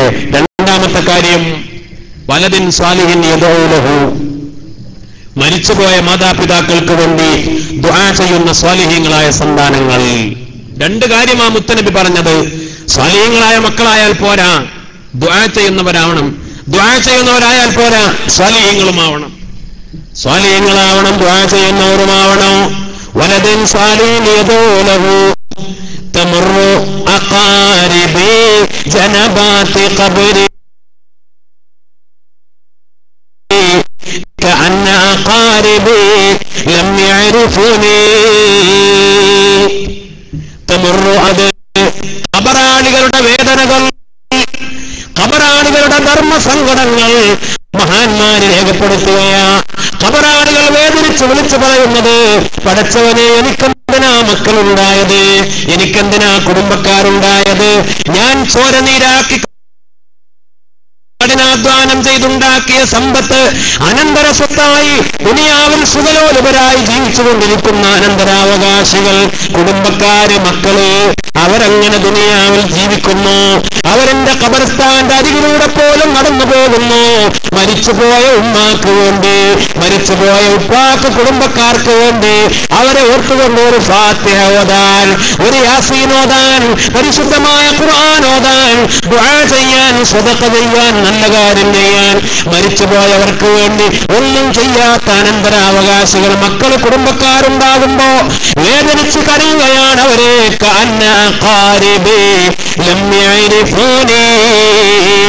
ഒരു പരിചയമില്ലാത്തതുപോലെയാണല്ലോ അവരുടെ പെരുമാറ്റം. ിലൂടെ പോലും നടന്നു പോകുന്ന മക്കളെ കുറിച്ച് പറയുമ്പോ, ഉമ്മമാരെ, ഉപ്പമാരെ, ഒരു കാര്യം തിരിച്ചറിയണേ, അങ്ങനത്തെ മക്കളുണ്ടാവണോ?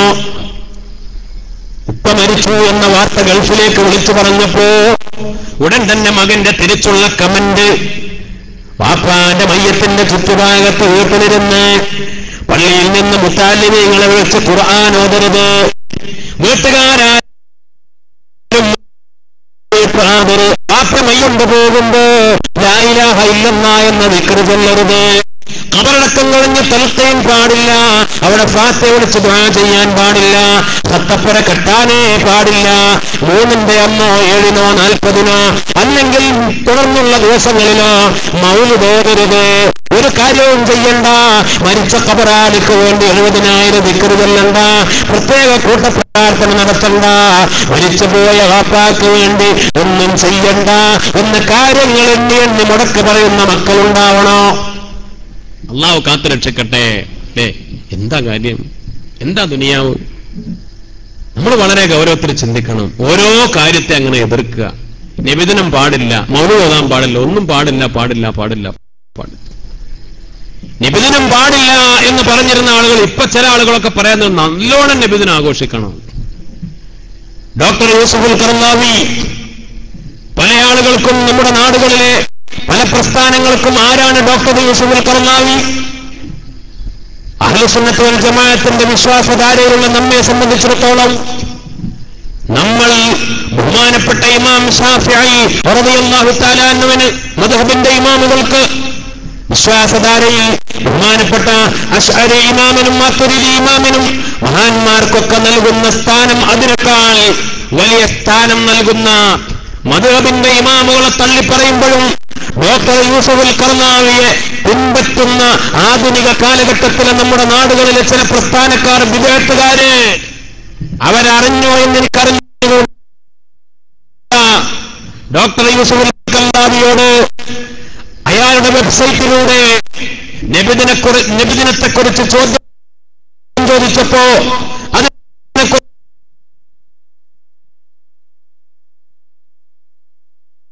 അദ്ദേഹം കഴിഞ്ഞ കാലങ്ങളെക്കാൾ ചെറുപ്പക്കാർക്കിടയിൽ നബിദിനാഘോഷക്കാര് അറബ് രാജ്യങ്ങളിലാണെങ്കിൽ എവിടെയാണെങ്കിലും ചെറുപ്പക്കാര് ഓരോ ആഘോഷങ്ങളിൽ കൂത്താടുകയാണ്.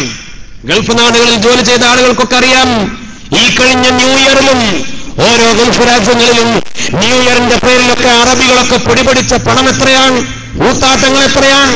ഇന്നത്തെ പത്രത്തിലാണ് നമ്മൾ വായിച്ചത്, ന്യൂ ഇയർ ആഘോഷത്തിൽ ഒരു രാജ്യത്ത്, ഗൾഫ് രാജ്യത്തല്ല, ഒരു പാശ്ചാത്യൻ രാജ്യത്ത്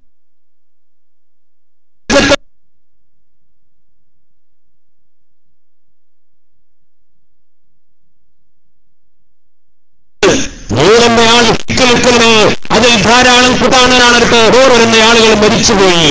എന്താണ് ആഘോഷം?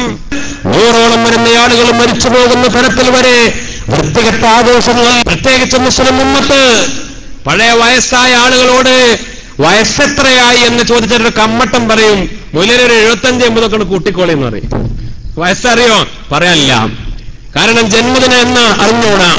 എന്നാ പുതിയ തലമുറ എന്താ? നമ്മുടെ ഡേറ്റ് ഓഫ് ബർത്ത് നമുക്ക് കാണാപ്പാടമാണ്. ഇപ്പോ ഓരോ കൊല്ലവും ജന്മദിനം ആഘോഷിക്കുന്നു, ബർത്ത്ഡേ ആഘോഷിക്കുന്നു, കല്യാണത്തിന്റെ വാർഷികം ആഘോഷിക്കുന്നു. ഇപ്പൊ വാർഷികം മാത്രമല്ല, അർദ്ധവാർഷികം. 6 മാസം കഴിഞ്ഞാൽ കല്യാണത്തിന്റെ അർദ്ധവാർഷികം ആഘോഷിക്കാൻ തുടങ്ങും. ഓരോന്നും ആഘോഷങ്ങൾ. ഈ ആഘോഷങ്ങളൊക്കെ എവിടേക്ക് എത്തിക്കുന്നത്? ഈ ന്യൂ ഇയറും ക്രിസ്മസും ഓണവും എല്ലാം ഏത് മതത്തിന്റെ ആരുടെ ആഘോഷമാണെങ്കിലും വേണ്ടില്ല, അതിനൊക്കെ ഏറ്റവും കൂടുതൽ പണം ചെലവഴിച്ചത് ആരാ? നമ്മളല്ലേ. മുസ്ലിം ഉമ്മത്ത് രാജാതിരാജനായ റബ്ബ് കാത്തുരക്ഷിക്കട്ടെ. ഈ അടുത്ത് കേരളത്തിലെ ഒരു രാഷ്ട്രീയ പാർട്ടി അവരുടെ സംസ്ഥാന കമ്മിറ്റി ഒരു പ്രമേയം പാസാക്കി. അവരുടെ സംസ്ഥാന നേതാക്കളോട്, ജില്ലാ നേതാക്കളോട് സർക്കുലർ കൊടുത്തു. എന്താ സർക്കുലർ? മദ്യം വിളമ്പുന്ന കല്യാണ വീടുകളിൽ, മരണ വീടുകളിൽ പങ്കെടുക്കാൻ പാടില്ല. നല്ല കാര്യമാണ്. ഞാൻ രാഷ്ട്രീയ പാർട്ടിയുടെ പേര് പറയുന്നില്ല, ആരായാലും നല്ല കാര്യമാണ്. സംസ്ഥാന നേതാക്കളും ജില്ലാ നേതാക്കളും മദ്യം വിളമ്പുന്ന വിവാഹ വീടുകളിലും മരണ വീടുകളിലും, വിവാഹ വീടുകൾ മദ്യം വിളമ്പാറുണ്ട്, നമ്മൾ കേട്ടിട്ടുണ്ട്. പക്ഷേ കൗതുകത്തോടുകൂടെ അവിടെ വായിച്ചത് മരണ വീടുകളിലും പങ്കെടുക്കാൻ പാടില്ല. മരിച്ച വീടുകൾ പോലും 4 ആളുകൾ കൂടുന്നിടത്ത് മുഴുവനും മദ്യം വിളമ്പുന്ന വൃത്തികെട്ട സംസ്കാരത്തിലേക്ക് മലയാളി എത്തിപ്പെട്ടുപോയി. രാജാതിരാജനായ റബ്ബ് കാത്തുരക്ഷിക്കട്ടെ.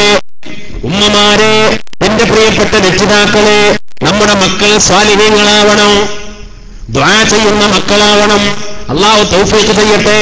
അപ്പൊ യൂസുഫുൽ ഖർദാവിയുടെ ഫത്വ ഇതാണ്: ആഘോഷങ്ങൾ തമ്മാടിത്തരങ്ങളിലേക്ക്, വൃത്തികേടുകളിലേക്ക് വ്യാപിച്ച് നമ്മുടെ ചെറുപ്പക്കാരുടെ, യുവാക്കളുടെ സമ്പത്തും പണവും ഊർജവും എല്ലാം അങ്ങനെ ചെലവഴിക്കപ്പെട്ടുകൊണ്ടിരിക്കുന്ന ആധുനിക കാലഘട്ടത്തിൽ അതിൽ നിന്ന് അവരെ പിന്മാറ്റാൻ, പിന്തിരിപ്പിക്കാൻ നബിദിനാഘോഷം വ്യാപകമാക്കുക. ഓരോ കൊല്ലവും നബിദിനം വ്യാപകമായി ആഘോഷിക്കുമ്പോ മുത്തുനബിയെ കൂടുതൽ അടുത്തറിയാനും റസൂലുള്ളാഹിനെ കുറിച്ച് മതേ പറയാനും കേൾക്കാനും അവിടുത്തെ സുന്നത്തുകളെ കുറിച്ച് ബോധ്യമുണ്ടാവാനും റസൂലുള്ളാഹിനോടുള്ള മഹബത്ത് വർദ്ധിക്കാനും കാരണമാകും. അതുകൊണ്ട് നബിദിനം ആഘോഷിക്കണമെന്ന് അദ്ദേഹം ഈജിപ്തിലെ അൽ അസ്ഹറിലെ മുഫ്തിമാർ, കൈറോ യൂണിവേഴ്സിറ്റിയിലെ പ്രഗത്ഭരായ പണ്ഡിതന്മാർ ലോകവ്യാപകമായി ഞാൻ സാന്ദർഭികമായി ഉണർത്തുന്നത് റബീഉൽ അവ്വൽ വരാനിരിക്കുന്നു.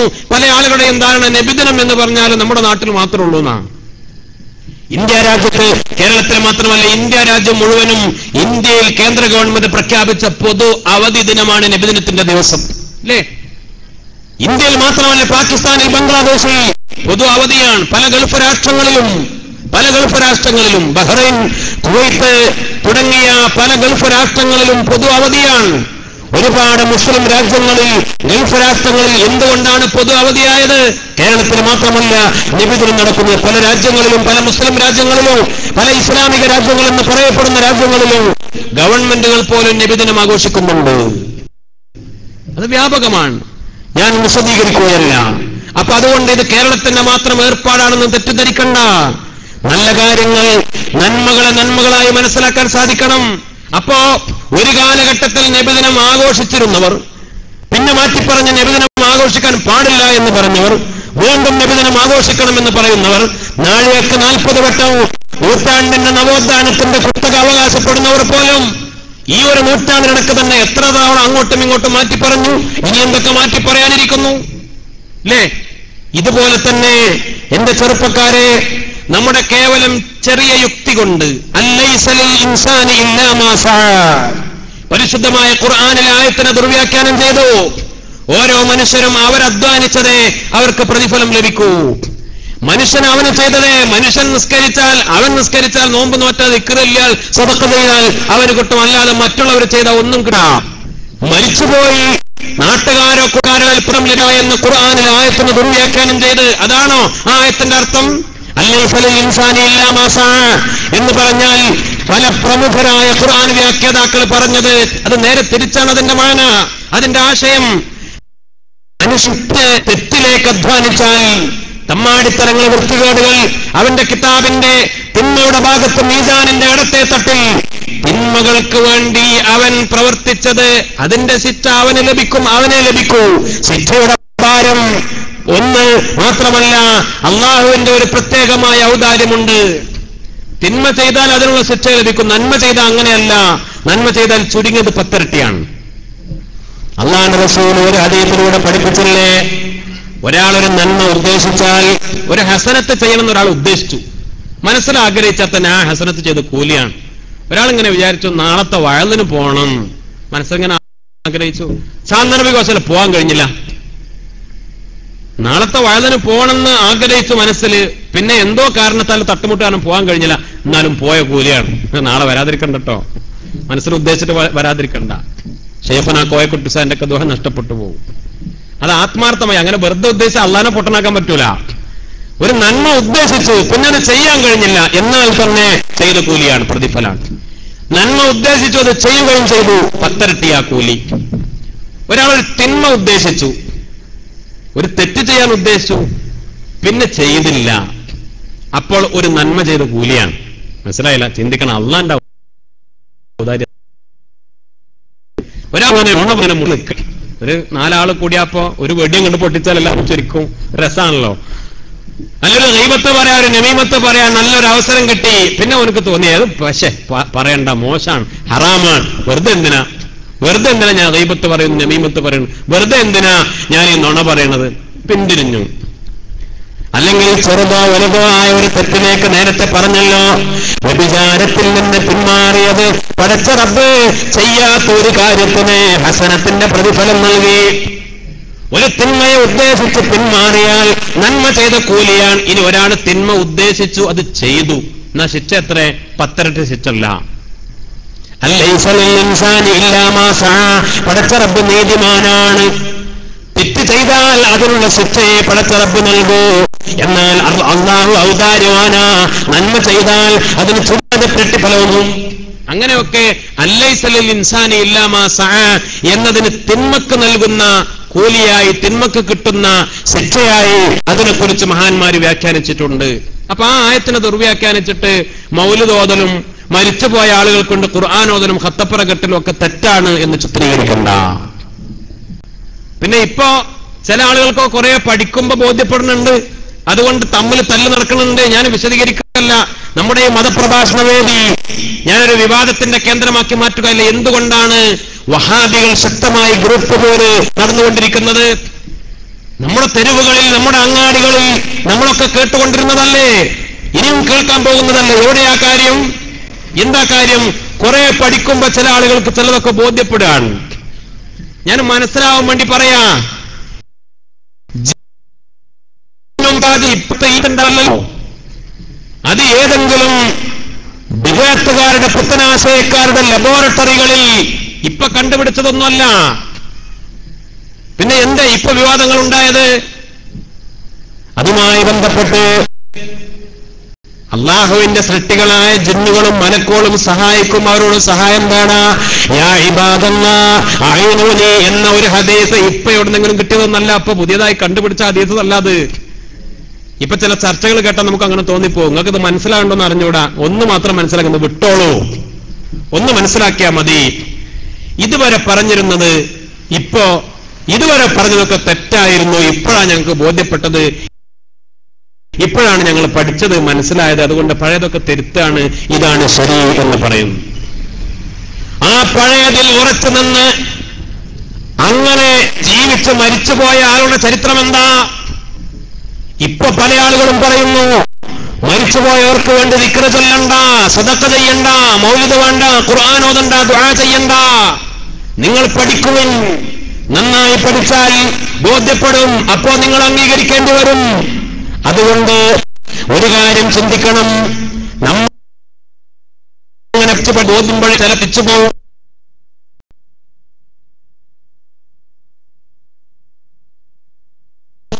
കാര്യം ബോധ്യപ്പെടുന്നതിന് മരിച്ചു പോകും, അവസരം നഷ്ടപ്പെടും. പിന്നെ ഒരുപാട് കാലം കഴിഞ്ഞാൽ നമുക്ക് പ്രയോജനം ഉണ്ടാവോ? നമ്മുടെ മാതാപിതാക്കൾ എന്തെങ്കിലും നന്മ ചെയ്യുന്ന അവസരം കൊട്ടിയടക്കണ്ട. മാതാപിതാക്കൾക്ക് ഇബാദത്തിന്റെ പ്രതിഫലം ലഭിക്കുന്ന അവസരം നഷ്ടപ്പെടുത്തണ്ട. മരിച്ചുപോയ മാതാപിതാക്കൾക്ക് ദുആ ചെയ്തോളൂ. നമ്മെക്കാളൊക്കെ എത്രയോ ലക്ഷക്കണക്കിന് ഹദീസുകൾ പഠിച്ച മഹാനായ ഇമാമുന ശാഫിഈ റളിയല്ലാഹു തആല അൻഹുവിനോട് മഹാന്മാര് ചോദിച്ചല്ലോ, മഹാനവറുകളെ, മരിച്ചുപോയ മാതാപിതാക്കൾക്ക് അവരുടെ ഖബറിൽ ചെന്ന് ഫാത്തിഹ ഓതിയാൽ, യാസീൻ ഓതിയാൽ, ദുആ ചെയ്ത പ്രതിഫലം ലഭിക്കുമോ? ഇമാം ഷാഫിഈ തങ്ങളോട് ചോദിച്ചപ്പോ ഇമാം ഷാഫിഈ തങ്ങൾ പറഞ്ഞ മറുപടി എന്താ? തീർച്ചയായും ലഭിക്കുമെന്ന് മാത്രമല്ല, ഖുർആൻ മുഴുവൻ ഓതിയാൽ, ഖുർആൻ മുഴുവൻ ഖബറിന്റെ അടിയിൽ നിന്നുകൊണ്ട് ഖത്തം തീർത്താൽ അത് ഏറ്റവും നല്ലതാണെന്ന് ഇമാം ഷാഫിഈ തങ്ങൾ നിർദ്ദേശിക്കുമ്പോ, ആ ഇമാം ഷാഫിഈ തങ്ങളുടെ നിർദ്ദേശമനുസരിച്ച് മുൻകാലങ്ങളിൽ നമ്മുടെ നാടുകളിലൊക്കെ ഖബറുകളുടെ മുകളിൽ ഖത്തപ്പുര കെട്ടിയിരുന്നു. പലയിടത്തും ഇപ്പോഴും നിലവിലുണ്ട്. അള്ളാഹു നമുക്ക് തൗഫീഖ് നൽകി അനുഗ്രഹിക്കട്ടെ. ഇമാം നവവി റളിയല്ലാഹു തആല അൻഹു പറയുന്നു, ഇമാം ഷാഫിഈ തങ്ങൾ അതിന് തെളിവ് പിടിച്ചതെന്താ? ഇമാം ഷാഫിഈ തങ്ങളോ മഹാന്മാരായ ഇമാമിങ്ങളോ സഹാബത്ത് അങ്ങനെ ചെയ്തോ? മുത്തനബി അങ്ങനെ ചെയ്തോ? വിവാദങ്ങളിലേക്ക് മഹാന്മാരായ സഹാബത്ത്, താബിഈങ്ങൾ, മുൻഗാമികൾ ചെന്നിട്ടില്ല. ഇമാം ഷാഫിഈ തങ്ങൾ പറഞ്ഞ തെളിവിതാണ്. അല്ലാഹുവിന്റെ റസൂൽ ഒരു സഹാബിയുടെ ഖബറിന്റെ മുകളിൽ ഒരു പച്ചക്കമ്പ് കുത്തിവെച്ചു. പച്ചപ്പുള്ള ഈത്തപ്പനയുടെ മട്ടൽ ഈത്തപ്പന തണ്ട് കുത്തിവെച്ചു. സഹാബത്ത് ചോദിച്ചു, എന്തിനാണ് നബിയെ? അല്ലാഹുവിന്റെ റസൂൽ പറഞ്ഞു, പച്ചപ്പുള്ള ഓരോ മരത്തിനും ഓരോ മരത്തണ്ടിനും തസ്ബീഹുണ്ട്. വിശുദ്ധമായ ഖുർആൻ പറഞ്ഞതല്ലേ, വമാ മിൻ ശൈഇൻ ഇല്ലാ യുസബ്ബിഹു ബിഹംദി. പടച്ച റബ്ബിനെ തസ്ബീഹ് ചൊല്ലുകയാ. ഈ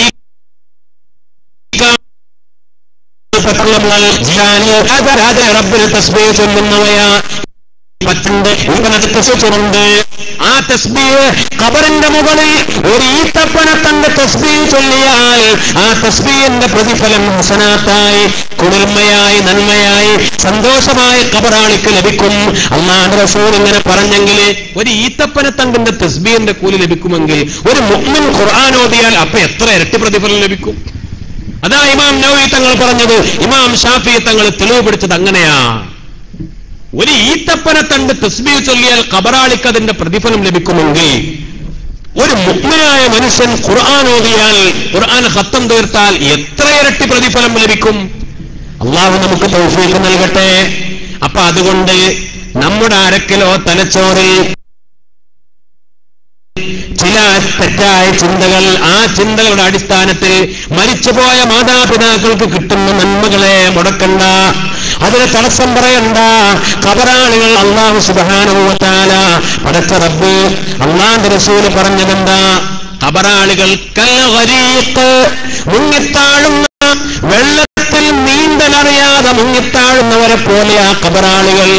ഒരു പുൽക്കൊടിക്ക് ഒരു കച്ചിത്തുരുമ്പ് കിട്ടാൻ വേണ്ടി ആഗ്രഹിക്കുന്നവരാണ് അല്ലേ? നീന്താൻ അറിയാത്ത ഒരാൾ മുങ്ങിപ്പൊങ്ങുമ്പോ ഒരു പിടുത്തം കിട്ടാൻ ഏറ്റവും കൂടുതൽ ആഗ്രഹിക്കുന്ന ഒരു സന്ദർഭം, മുങ്ങിത്താഴുന്ന അവസ്ഥ എന്താണ്? ഖബറാളി അങ്ങനെയാ. ഖബറില് അവരാഗ്രഹിക്കുന്നു ഒരു പിടുത്തം, ഒരു കച്ചിത്തുരുമ്പ്. എന്താണത്? അവർ രക്ഷക്ക് പ്രതീക്ഷിക്കുന്നത് ജീവിച്ചിരിക്കുന്ന മക്കളിൽ നിന്ന്, കുടുംബക്കാരിൽ നിന്ന്, അനന്തരാവകാശികളിൽ നിന്ന്, ഇഷ്ടക്കാരിൽ നിന്ന്, നാട്ടുകാരിൽ നിന്ന്. ഇഷ്ടക്കാരിൽ നിന്ന് കിട്ടുന്ന ഒരു ദുആ, അവര് ചെയ്യുന്ന ഒരു പ്രാർത്ഥന, അവര് വിളിക്കുന്ന ഒരു ഫാത്തിഹ, അവരോടുന്ന ഒരു യാസീൻ. എന്നിട്ടോ അല്ലാഹുവിന്റെ റസൂൽ വിശദീകരിച്ചു മാത്രമല്ല, അതിനു വേണ്ടി ജീവിച്ചിരിക്കുന്ന ആളുകൾ, മരിച്ചുപോയവർക്ക് വേണ്ടി ചെയ്യുന്ന അമലുകൾ, അത് എത്തിച്ചു കൊടുക്കാൻ മാത്രം ഡ്യൂട്ടിയുള്ള ചില മലക്കുകളുണ്ട്. അതിനു വേണ്ടി പഠിച്ച ചില മലക്കൾ സൃഷ്ടിച്ചു. ആ മലക്കളുടെ പണി എന്താ? ഇതാ ഹാദിഹി ഹദിയത്തും മിൻ ഉമ്മിക് മിൻ അബീക് മിൻ വലദിക്. ഇതാ, ഇത് നിന്റെ ഉമ്മ നിനക്ക് വേണ്ടി കൊടുത്തയച്ച ഹദിയയാ മോനെ. മരിച്ചുപോയ മക്കൾക്ക് വേണ്ടി ഉമ്മാന്റെ ഹദിയ, ഉപ്പാന്റെ ഹദിയ.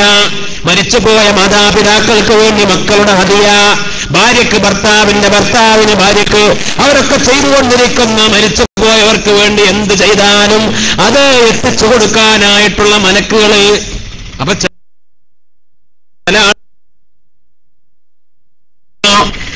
അവർക്കിടക്കിന് ഹദിയകൾ വന്നുകൊണ്ടിരിക്കും. കാരണം മക്കൾ അങ്ങനത്തെ മക്കളാണ്, അത് ഹദിയയും കിട്ടുന്നില്ല. അവരാണ് മരിച്ചുപോയി വേദനിക്കുന്നത്, സങ്കടപ്പെടുന്നത്. എനിക്കെന്തിനാ മക്കളും കുടുംബക്കാരും ഉണ്ടായത് റബ്ബേ? ഒരാള് തിരിഞ്ഞു നോക്കുന്നില്ലല്ലോ. അല്ലാഹു സുബ്ഹാനഹു വ തആല കാത്തുരക്ഷിക്കട്ടെ. മുഅ്മിനീങ്ങളെ, മരിച്ചുപോയ ആൾക്ക് എന്ത് ചെയ്താലും അവർക്ക് പ്രതിഫലം ലഭിക്കും, നമുക്കും കിട്ടും.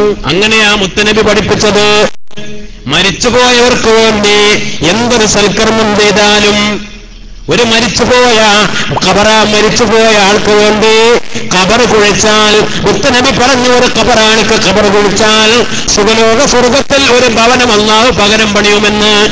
നോക്കണേ, ചിന്തിക്കണം, വളരെ ഗൗരവത്തിൽ ഓർക്കണം. നമുക്കൊരു പക്ഷേ അറബികളും അല്ലെങ്കിൽ വലിയ വലിയ പണക്കാരും പടച്ച റബ്ബിന്റെ ഭവനം നിർമ്മിക്കുമ്പോ, പള്ളികൾ ഉണ്ടാക്കുമ്പോ അതിന് പകരം സ്വർഗത്തിൽ അവർക്ക് വീട് കൊടുക്കും, കൊട്ടാരങ്ങൾ കൊടുക്കും. നമുക്കതിനുള്ള പണമുണ്ടോ, സമ്പത്തുണ്ടോ? മുത്തനബി മറ്റു ചില മാർഗങ്ങൾ പഠിപ്പിച്ചു. സ്വർഗത്തിൽ ഭവനം, സ്വർഗത്തിൽ ഒരു മണിമാളിക പകരം. എന്റെ ഒരാൾക്ക് ഖബർ കുഴിച്ചാൽ, നമ്മുടെ നാട്ടിലൊക്കെ ഇപ്പോ അതിന് കൂലി കൊടുത്തിട്ടാണെങ്കിലും അൽഹംദുലില്ലാ അല്ലേ, നമ്മുടെ മഹല്ലുകളിലൊക്കെ ആളുകൾ ഖബർ കൊട്ടും. ഞാനൊരു സ്ഥലത്തൊരു പരിപാടിക്ക് ചെന്നപ്പോ പറഞ്ഞു, ഉസ്താദെ ഇവിടെ ഖബർ കുഴിക്കുന്നത് അണ്ണന്മാരാണ് ഖബർ കൊട്ടുന്നത്. അവര് പറഞ്ഞു, ടെലിഫോണിന്റെ ചാല് കയറി ഒറ്റക്ക് നല്ല പരിചയമാണ്, നല്ല വൃത്തിയായിട്ട് ഖബറൊക്കെ ഉഷാറായിട്ട് ഉണ്ടാക്കുകയും ചെയ്യും. ഒരു ഗതികേട് ആലോചിക്കണം അല്ലേ? മലയാളികൾ കൈക്കോട്ടെടുക്കാനും പിക്കാസ് എടുക്കാനും നമ്മളെ കിട്ടാനില്ല. 10 ലക്ഷം അന്യസംസ്ഥാന തൊഴിലാളികളാ കൊച്ചു കേരളത്തിൽ. 10 ലക്ഷം മനുഷ്യന്മാരെ നിയമസഭയിൽ ഗവൺമെന്റ് വെച്ച് കണക്കാ. 10 ലക്ഷം അന്യസംസ്ഥാന തൊഴിലാളികൾ. കോഴിക്കോട് ഈ അടുത്തൊരു ഹോട്ടലിൽ കയറിയപ്പോ, എനിക്കൊക്കെ ഹിന്ദി ഒന്നും അറിയില്ല, പക്ഷെ ചൂടുവെള്ളം കിട്ടണം, പിന്നെ പറയല്ല, നിവൃത്തില്ല. എല്ലാം അറിയണത്തോടാ ഹിന്ദി പറയേണ്ടി വന്നു. ഗരം പാനി നെയ്ന്ന് വെക്കേണ്ടി വന്നു. നമ്മുടെ നാട്ടിൽ ഹോട്ടലിൽ കയറി ചുടുവെള്ളം കിട്ടാൻ ഹോട്ടലിലെ സപ്ലയറോട് ഹിന്ദിയിൽ ചോദിക്കേണ്ട ഗതികേടാ നമുക്ക്. എവിടെയും നമ്മുടെ നാട്ടിൽ ജീവിക്കണമെങ്കിൽ ഹിന്ദി അറിയണം, അല്ലെങ്കിൽ ബംഗാളി അറിയണം, അല്ലെങ്കിൽ തെലുങ്ക് അറിയണം, അല്ലെങ്കിൽ തമിഴ് അറിയണം. ഈ അവസ്ഥയിലേക്ക് വ്യാപകമായി ചെറിയ ചെറിയ പണി എടുക്കാൻ നമ്മളെ കിട്ടണില്ല. നമ്മളെ പണി എന്താ? ഞാനത് പറഞ്ഞ ചിലപ്പോൾ നിങ്ങൾക്ക് ദേഷ്യം ഉണ്ടാവും. വളരെ എളുപ്പത്തിൽ തട്ടിപ്പിലും വെട്ടിപ്പിലും പണുണ്ടാക്കാൻ പറ്റുമെന്ന നമ്മുടെ ആലോചന. 10 റുപ്യക്ക് 10 ലക്ഷം കിട്ടുമെന്നാണ്. അതെങ്ങനെ പണി? വെറും 10 ഒരു നോട്ടിന് 10 ലക്ഷം. നേരം വെളുത്താൽ കാണാം നാളെ. ആരാതിന്റെ പുറകെ? അന്യസംസ്ഥാന ലോട്ടറികൾ ഏറ്റവും കൂടുതൽ ചെലവഴിക്കപ്പെടുന്ന എവിടെ? കേരളത്തിൽ. സിക്കിം ലോട്ടറി, ഭൂട്ടാൻ ലോട്ടറി, മറ്റേ ലോട്ടറി, മറിച്ചേ ലോട്ടറി, എന്ത് പറഞ്ഞാലും അതിന് ചിലപ്പോ സ്ക്രീനുകളിൽ നമ്മൾ ഇഷ്ടപ്പെടുന്ന പലരും വന്ന് പറയുന്ന കാരുണ്യ ഭാഗ്യക്കുറി എടുത്തോളി എന്നാ പറയുന്നത്. എന്നിട്ട് പറയാം ക്യാൻസർ രോഗികളെ ചികിത്സിക്കാനാണ്. അത് മന്ത്രിമാര് പറഞ്ഞാലും ആര് പറഞ്ഞാലും ശരി, നമുക്ക് ഹറാമാ. അതാര് പറഞ്ഞാലും. എന്നാലും ഉസ്താദെ അതുകൊണ്ട് കിട്ടുന്ന പണം അഥവാ അടിച്ച നമുക്ക് കിട്ടും. ഞാൻ അഥവാ പോവുകയാണെങ്കിൽ അത് കാരുണ്യ ലോട്ടറിയാണ്. കുഷ്ഠരോഗികൾക്കും ക്യാൻസർ രോഗികൾക്കും കിഡ്നി നഷ്ടപ്പെട്ടവർക്കൊക്കെയാണ്. അങ്ങനെ പറയാൻ പറ്റും. ഹറാമല്ലേ? ഒരാൾ കള്ളും കച്ചവടം നടത്താണ്, അല്ലെ ഉസ്താദാവണ്ട, ഇതിന്റെ ലാഭം എത്തിങ്ങാൻ നടത്താനാണ്, പാവപ്പെട്ടവർക്ക് കൊടുക്കാനാ. ന്യായം പറയാൻ പറ്റുമോ? ഹറാമല്ലേ? ഇന്നമൽ ഖംറു വൽ മൈസിറു, കള്ള്, ചൂതാട്ടം. ആ ചൂതാട്ടം ഖുർആൻ രണ്ടാമതായി എണ്ണി പറഞ്ഞ മൈസറിൽ പെടുന്നതാണ് നമ്മുടെ നാട്ടിലെ ലോട്ടറി. അത് ഏത് ലോട്ടറി ആണെങ്കിലും ലോട്ടറി ഹറാമാണ്. 3 വട്ടം നല്ലോണം ഉറപ്പിച്ചോളി. ഒരു ന്യായവും ആരും പറയണ്ട. രഹസ്യമായി ടിക്കറ്റ് എടുക്കാൻ പോണ്ട. നമുക്ക് കിട്ടിയാൽ പോയാൽ അത് വലിയ നഷ്ടം, കിട്ടിയാൽ അതിനേക്കാൾ വലിയ നഷ്ടം. ഹറാമാണ്, പച്ച ഹറാം. തമ്മാടിത്തരങ്ങൾ, വൃത്തികേടുകൾ, ഹറാമായ രൂപത്തിൽ ചെപ്പടി വിത്തുകളിലൂടെ പണമുണ്ടാക്കാനുള്ള ഏർപ്പാടുകളാണ് നമ്മൾ മലയാളി ചെയ്യുന്നത്. ഞാൻ സാന്ദർഭികമായി സൂചിപ്പിച്ചതാണ് അല്ലേ? സകല തട്ടിപ്പും വെട്ടിപ്പും സാമ്പത്തിക കൃത്രിമങ്ങൾ, സാമ്പത്തിക കുറ്റകൃത്യങ്ങൾ നടക്കുന്ന നമ്മുടെ നാട്ടിലല്ലേ? ഓരോ പേര് പറഞ്ഞിട്ട്, എന്തൊക്കെ പേര്?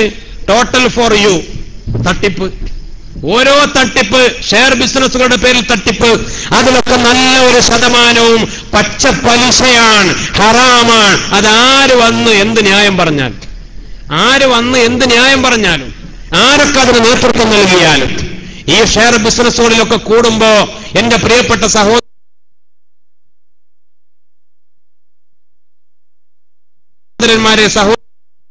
100 വട്ടം ആലോചിക്കണം. വെറുതെ 1 ലക്ഷം റുപ്യ കൊണ്ടെടുത്ത് അത്ര ലാഭമുണ്ട് പറഞ്ഞ് കെണിവലയിൽ പെട്ടുപോകാൻ നിൽക്കണ്ട. കുറച്ചൊക്കെ പച്ച പലിശ. ബിസ്മില്ലാഹിർ റഹ്മാനിർ റഹീം. അല്ലാഹു സുബ്ഹാനഹു വ തആല ബറക്കത്ത് ചെയ്യട്ടെ. നമ്മുടെ ഈ മഹത്തായ പരിപാടി നമ്മുടെ കുട്ടികൾ, SKSFന്റെ പ്രവർത്തകരും നമ്മുടെ മദ്രസ കമ്മിറ്റിയും സംഘടിപ്പിച്ച ഈ പരിപാടി അല്ലാഹു സുബ്ഹാനഹു വ തആല വിജയിപ്പിക്കട്ടെ. അല്ലാഹു ഖൈറും ബറക്കത്തും പ്രദാനം ചെയ്യട്ടെ. ഇൻഷാ അല്ലാഹ് സാന്ദർഭികമായി ഓർമ്മപ്പെടുന്ന നമ്മുടെ കുട്ടികൾ ഒരു കവർ വിതരണം ചെയ്യുന്നു. എല്ലാവരും ആ കവർ വാങ്ങിക്കൊണ്ട് പോകണം. കാരണം നാളെ നമുക്ക് വലിയൊരു നേമത്താണ്. ബഹുമാനപ്പെട്ട ശൈഖുനാ കോയക്കുട്ടി ഉസ്താദ്, അല്ലാഹു ദീർഘായുസ്സ് പ്രദാനം ചെയ്യട്ടെ, ബഹുമാനപ്പെട്ടവരുടെ മജ്‌ലിസിൽ വെച്ച് ദുആ ചെയ്യിപ്പിക്കാൻ. അതൊക്കെ എത്ര കാലം നമുക്ക് കിട്ടിയാൽ വലിയ സൗഭാഗ്യമാണ്. മുഅ്മിനീങ്ങളെ, ഉസ്താദ് രോഗിയാണ്.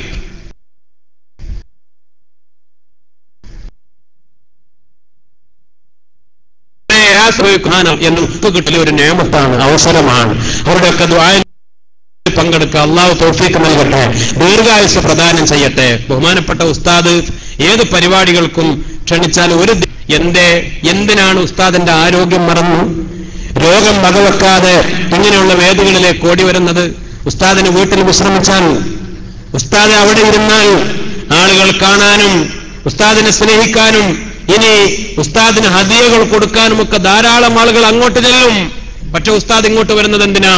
നമ്മെ തേടി വരുന്നത് ഉസ്താദ് ജീവിച്ചിരിക്കുന്ന കാലം ഉസ്താദിനെ കൊണ്ട് നമുക്ക് നേട്ടം കിട്ടാൻ, ദുആയിൽ കൂട്ടപ്രാർത്ഥനയിൽ പങ്കെടുക്കാൻ, ആ ഒരു നിയമത്തിന് വേണ്ടി ഇൻഷാ അല്ലാഹ് ബഹുമാനപ്പെട്ട ശൈഖുനാ ചാപ്പനങ്ങാടി മഹാനവറുകളുടെ, ബഹുമാനപ്പെട്ട അല്ലാഹുവിന്റെ ഔലിയാക്കളിൽ, സൂഫിയാക്കളിൽ, ത്വരീഖത്തിന്റെ മശായിഖന്മാരിൽ വലിയ മഹാനായിരുന്ന ബഹുമാനപ്പെട്ട ശൈഖുനാ ചാപ്പനങ്ങാടി മഹാനവറുകളുടെ അവിടുത്തെ സിൽസിലയും അവിടുത്തെ ത്വരീഖത്തും ഇജാസത്തുമുള്ള, വളരെ കുറഞ്ഞ നേരിട്ട് ഇജാസത്ത് കിട്ടിയ, നേരിട്ട് ആ മാർഗങ്ങൾ സിൽസിലകൾ സ്വീകരിച്ച വളരെ കുറഞ്ഞ വ്യക്തിത്വങ്ങളിൽ ഒരാളാണ് ബഹുമാനപ്പെട്ട ശൈഖുനാ കോയക്കുട്ടി ഉസ്താദ്.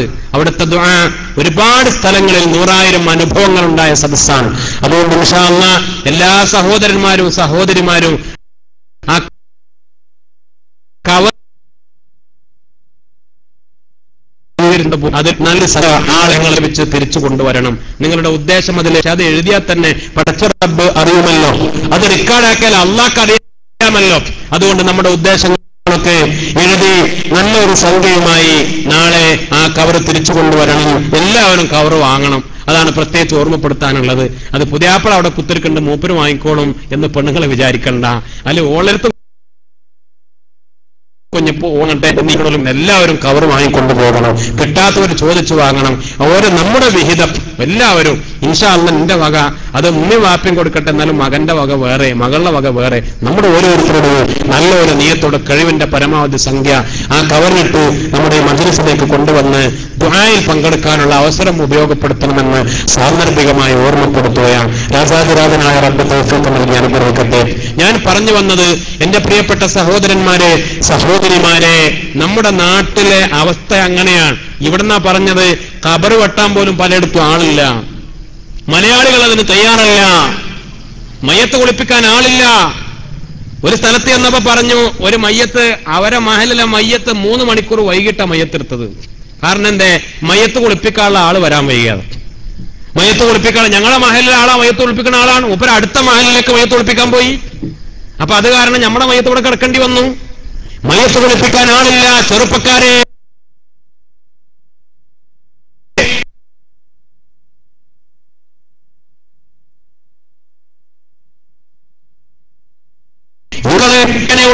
രംഗത്തേക്ക് കടന്നു, ആ രംഗങ്ങളിലൊക്കെ നമ്മൾ കടന്നു വരണം.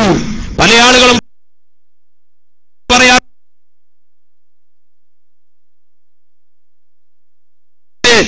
ഉറപ്പ കാണാനില്ല, കാണാനില്ല, യുവാക്കളെ കാണാനില്ല. ഒരു മരിച്ചു കൊടുത്തപ്പോ അവിടെ കുറെ കാരണന്മാരുണ്ടാവും.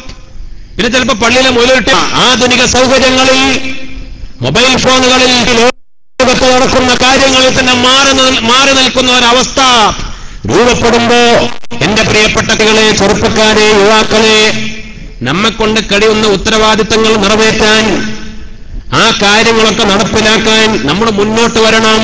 രാജാതിരാജനായ റബ്ബ് സുബ്ഹാനഹു വ തആല തൗഫീഖ് നൽകി അനുഗ്രഹിച്ചയാൾ വേണ്ടി ചെയ്യാനും മുത്തറഞ്ഞു. ഒരാള് മരിച്ചുപോയ മയ്യത്തിന് വേണ്ടി കഫൻ തുണി മുറിച്ചാൽ, കഫം പുടവ ഒരുക്കി കൊടുത്താൽ അല്ലാഹു പകരം സ്വർഗത്തിൽ ഉടയാടകൾ അയാൾക്ക് തയ്യാറാക്കുമെന്ന് മുത്തുനബി സല്ലല്ലാഹു അലൈഹി വസല്ലമ തങ്ങൾ. മയ്യത്തിന്റെ കൂടെ പോയാൽ, മയ്യത്ത് നിസ്കാരത്തിൽ പങ്കെടുത്താൽ, ഖബറടക്കം വരെ പങ്കെടുത്താൽ, മയ്യത്ത് നിസ്കാരത്തിൽ തന്നെ പങ്കെടുത്താൽ ഫലഹു ഖീറാത്തുൻ, ഒരു ഖീറാത്താണ് പ്രതിഫലം. എന്താണ് ഖീറാത്ത്? ഉഹദ് മലയേക്കാൾ വലിയ പ്രതിഫലമാ മുത്തുനബി വിശദീകരിച്ചു. ഇനി മയ്യത്ത് നിസ്കാരം കഴിഞ്ഞ് ഖബറടക്കം കഴിഞ്ഞ് എല്ലാം കഴിഞ്ഞ ഒരാൾ പിരിയുന്നത് ഫലഹു ഖീറാത്താനി, 2 ഖീറാത്താ പ്രതിഫലം. മരിച്ചുപോയ ഒരാളുമായി ബന്ധപ്പെട്ട എന്തൊരു അമൽ ചെയ്താലും അവർക്കും മരിച്ചുപോയവർക്കും കിട്ടും കൂലി, നമുക്കും കിട്ടും കൂലി, പ്രതിഫലം.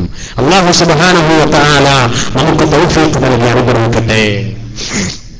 മുഅ്മിനീങ്ങളെ, ഞാൻ പറഞ്ഞു വന്നത് സ്വാലിഹീങ്ങളായ മക്കൾ, മരിച്ചുപോയവരെ ഓർക്കുന്ന സ്വാലിഹീങ്ങളായ സന്താനങ്ങൾ, മരിച്ചുപോയ മാതാപിതാക്കളെ ഓർക്കുന്ന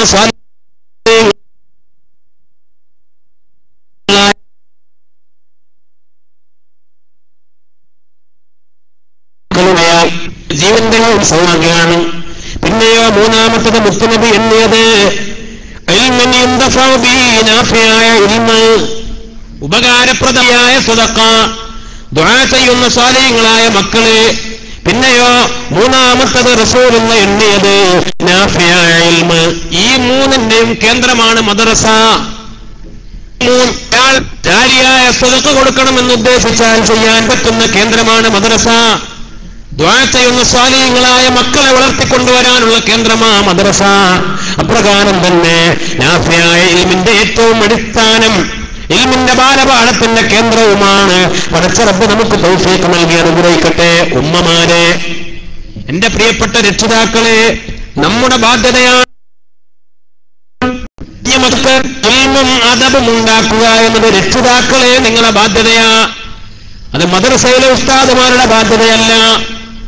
നമുക്ക് അറിവ് കുറഞ്ഞതുകൊണ്ട് അതിന്റെ ഉത്തരവാദിത്വം അവരെ ഏൽപ്പിച്ചു എന്ന് മാത്രം. എന്നാൽ രാജാതിരാജനായ റബ്ബിന്റെ കോടതിയിൽ ചോദ്യം ചെയ്യപ്പെടുക.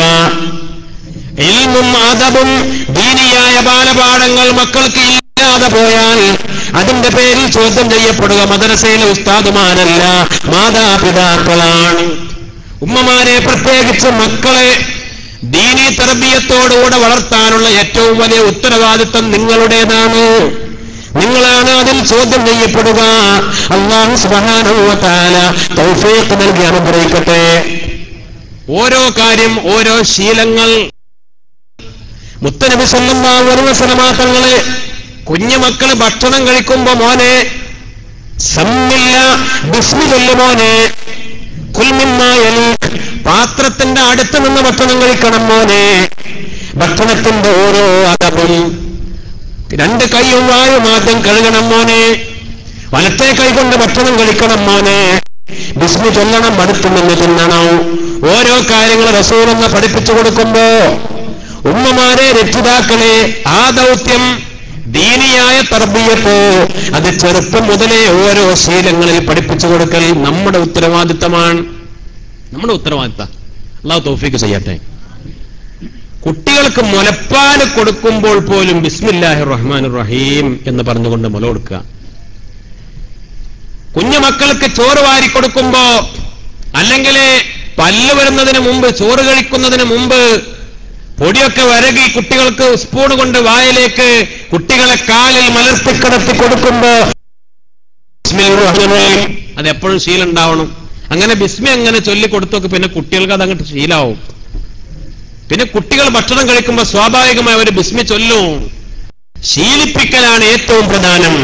കുറെ തത്വങ്ങൾ, തിയറികൾ അത് മദ്രസയിൽ ഉസ്താദുമാർ പഠിപ്പിക്കും. അത് പ്രാക്ടിക്കലാക്കേണ്ടത്, അത് ജീവിതത്തിൽ ശീലമുണ്ടാക്കേണ്ടത് മാതാപിതാക്കളുടെ, പ്രത്യേകിച്ച് ഉമ്മമാരുടെ ഉത്തരവാദിത്തമാണ്. രാജാതിരാജനായ റബ്ബ് സുബ്ഹാനഹു വ തആല തൗഫീഖ് നൽകി അനുഗ്രഹിക്കട്ടെ. അല്ലേ? അതിനെവിടെ ഇപ്പൊ നേരം? ഈ അടുത്ത് നിലമ്പൂരിൽ ഏതാനും ചുരുങ്ങിയ വർഷങ്ങൾക്ക് മുമ്പാണ് നിലമ്പൂരിലെ ഒരു 1.5 വയസ്സായ കുട്ടിയെ പെരിന്തൽമണ്ണ മൗലാന ഹോസ്പിറ്റലിൽ കൊണ്ടുവന്ന് അഡ്മിറ്റ് ചെയ്തു.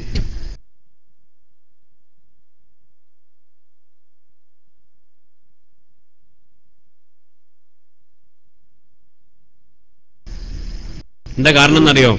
കുട്ടിയുടെ മൂക്കിലൂടെ വറ്റും പായസവും 4 ദിവസം കിടന്നു. ആകെ ബേജാറായി ആ കുടുംബം. മൂക്കിലൂടെ ചോറിന്റെ വറ്റും പയറുമണിയും കയറി കുടുങ്ങി ശ്വാസം മുട്ടിയതാണ്. അപ്പൊ എന്താ കാര്യം അന്വേഷിച്ചപ്പോഴാണ് 1.5 വയസ്സായ കുട്ടിക്ക് ചോറ് കൊടുത്തത് ഉമ്മന്നെ. ഇശാ മഗ്രിബിന്റെ ഇടയില് ഉമ്മ ഇങ്ങനെ ഇത്തികാഫിന്റെ നിയത്തും ചെയ്ത് കസേരയിൽ അങ്ങനെ പോയിരുന്നു. ഇടത്തെ കൈയില് ചോറ്റും പാത്രം കുട്ടിനെ മടിയിലിരുത്തി വലത്തെ കൈ കൊണ്ട് അങ്ങനെ ഉരുള അങ്ങനെ ഉരുട്ടിയിട്ട് പിന്നെ ഉമ്മ എവിടെ ശ്രദ്ധ? അമ്മ എവിടെ ബിസ്മി ചൊല്ലി കൊടുക്കണു? എന്ത് ബിസ്മി പറഞ്ഞു കൊടുക്കണു? ഉമ്മാന്റെ ശ്രദ്ധ എന്താ? അന്നലെ കണ്ട സീരിയലിന്റെ റിയാലിറ്റി ഷോയുടെ ബാക്കിയല്ലേ? പഠിച്ചോനെ എന്തൊക്കെ ആവുകയാണ്. ആകെ ബേജാറായി ഹൈറാനിയത്തായി ഉമ്മ കുത്തിരിക്കാണ്. ഉമ്മ ഇതിലങ്ങനെ ലയിച്ചത് ഉരുള ഉരുട്ടിയതും അറിഞ്ഞില്ല. എവിടെ കുത്തിത്തിരികെ കേട്ടണത് അതൊക്കെ ഉമ്മ ശ്രദ്ധ വിട്ട് മറന്നുപോയത്. കുട്ടി 1.5 വയസ്സായ കുട്ടി ഇത് തുമ്പറെടുക്കണമൊക്കെ ഉണ്ട്, പക്ഷെ അതൊന്നും ഉമ്മ അറിഞ്ഞിട്ടില്ല. ഇത് കുട്ടിയുടെ മൂക്കൂടെ കയറി കുടുങ്ങി. പിന്നെ ഉമ്മ എന്നെ ഐസിയുവിന്റെ മുമ്പിൽ ഇങ്ങനെ ഏങ്ങി കരഞ്ഞു കുത്തിരിക്കണം. അല്ലെ? പഴയ കാലത്ത് കുട്ടികൾക്ക് ചോറ് വാരി കൊടുക്കുമ്പോ ഉമ്മമാര് നല്ല നല്ല വർത്താനങ്ങൾ പറയാനും പാട്ടുപാടി കൊടുക്കാനും, അല്ലേ, മുത്തുനബിയുടെ കഥകൾ പറഞ്ഞു കൊടുക്കാനും ഇപ്പൊ എവിടെ നേരം? ഈ ആധുനിക കാലഘട്ടത്തിൽ മക്കളും മാതാപിതാക്കളും സംസാരിക്കാൻ പോലും സമയം വളരെ കുറച്ചേ കിട്ടുന്നുള്ളൂ എന്നാണ് പഠനങ്ങൾ തെളിയിക്കുന്നത്. എന്തുകൊണ്ടാണ് പലപ്പോഴും മക്കൾ അനുസരണയില്ലാത്തവരും മാതാപിതാക്കളെ പോലും ധിക്കരിക്കുന്നവരും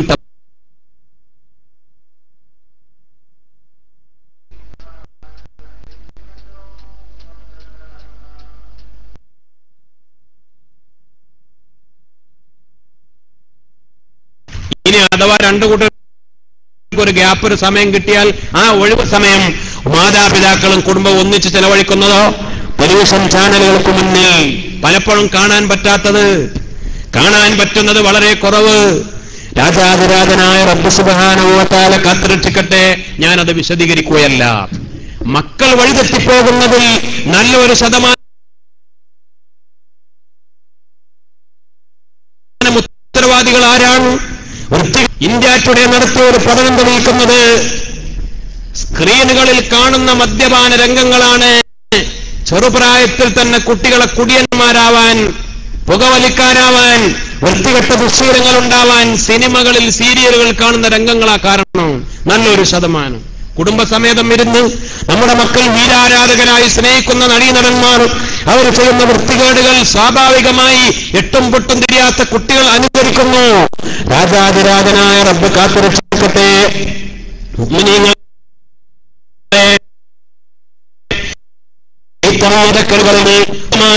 നമ്മുടെ മക്കൾ രക്ഷപ്പെടണം. അല്ലാഹു സുബ്ഹാനഹു വ തആല കാത്തുരക്ഷിക്കട്ടെ.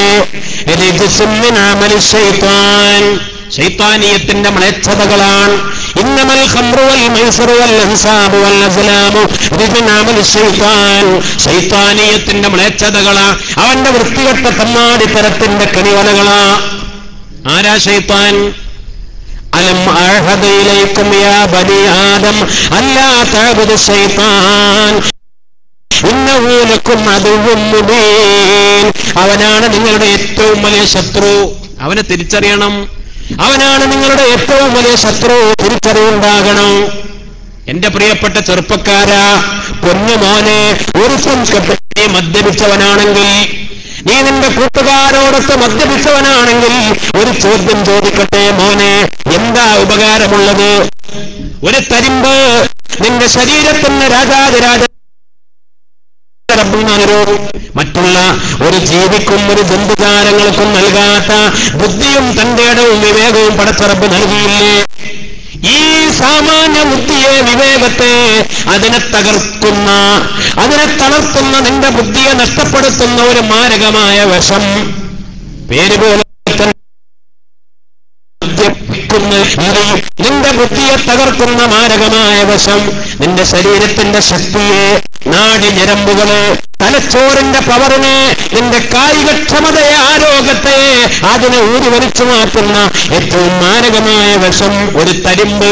ഏതെങ്കിലും മദ്യം ലോകത്ത് ഒരു 1% നിന്റെ ശരീരത്തിന് ഗുണമുണ്ട് എന്ന് ആരെങ്കിലും പറഞ്ഞിട്ടുണ്ടോ മോനെ?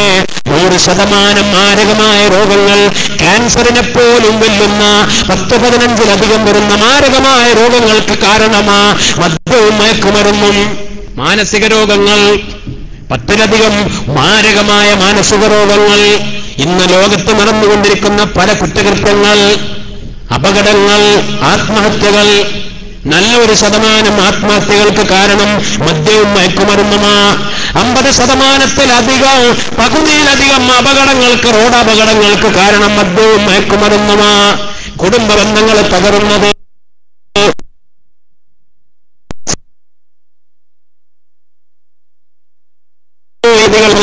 അത് കാർമിക ലഹരി എന്ന ഏറ്റവും വലിയ വിപത്താണ്. വെറുക്കണം. ഒരു കാര്യവും ദുനിയാവിൽ മുത്തിപ്പിച്ചത് അഖിറം നഷ്ടപ്പെടുത്തും. പടച്ചറബിന്റെ കോപം ആണെങ്കിൽ ഒരാൾ ഒരു ഇറക്ക് മദ്യപിച്ചാൽ തൗബ ചെയ്തിട്ടില്ലെങ്കിൽ അല്ലാഹുവിന്റെ റസൂൽ പറഞ്ഞത് 40 ദിവസത്തേക്ക് പടച്ചറബ് അവനോട് കോപിക്കോ, അവനോട് ദേഷ്യപ്പെടോ. അല്ലാഹുവിന്റെ കോപം ഉണ്ടായാൽ പടച്ചറബ് അവനിലേക്ക് തിരിഞ്ഞു നോക്കുകയില്ല. പിന്നെ അവൻ നിസ്കരിച്ചാൽ നിസ്കാരം സ്വീകരിക്കുകയില്ല. ഒരു തവണ മദ്യപിച്ച് തൗബ ചെയ്തിട്ടില്ലെങ്കിൽ പിന്നെ 40 ദിവസത്തേക്ക് നിസ്കാരം കബൂലല്ല, നോമ്പ് സ്വീകാര്യമല്ല. അവന്റെ ഒരു ഇടപാടും ഒരു ഇടപാടും അല്ലാഹ് സ്വീകരിക്കൂല, അല്ലാഹ് തിരിഞ്ഞു നോക്കൂല. അല്ലാഹ് ദേഷ്യപ്പെട്ടു. പടച്ച റബ്ബ് കാത്തുരക്ഷിക്കട്ടെ. ഇപ്പൊ ഇന്നത്തെ കാലഘട്ടത്തിൽ എന്താ അവസ്ഥ? നല്ല ആളുകൾ തന്നെ ചീത്ത ആളുകൾ, ചീത്ത ആളുകൾ തന്നെ നല്ല ആളുകൾ. നിസ്കരിക്കണോ തന്നെ കള്ളുടിയന്മാര്, കള്ളുടിയന്മാർ തന്നെ നിസ്കരിക്കണോ. കള്ളു കുടിച്ചു, പിന്നെ പള്ളിയിൽ വന്നു, അല്ലെങ്കിൽ പിറ്റേ ദിവസം നിസ്കരിച്ചു. പേടിക്കണോ? തൗബ ചെയ്തിട്ടില്ലെങ്കിൽ തൗബ ചെയ്യണം മോനെ. നിന്റെ തടി ദുനിയാവിലും ആഖിറത്തിലും സലാമത്താക്കണേ, രക്ഷപ്പെടുത്തണേ. സഹിക്കാൻ കഴിയില്ല.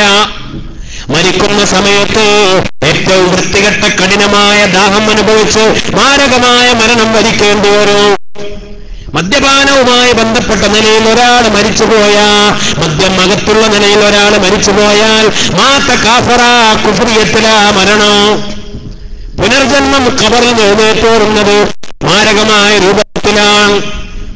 മഹ്ശറവൻസഭയിൽ കള്ളുകുടിയന്മാര്, മദ്യപാനികളുടെ ഭീകരമായ പലതരത്തിലുള്ള ശിക്ഷകൾ മുത്തനബി പരിചയപ്പെടുത്തിയ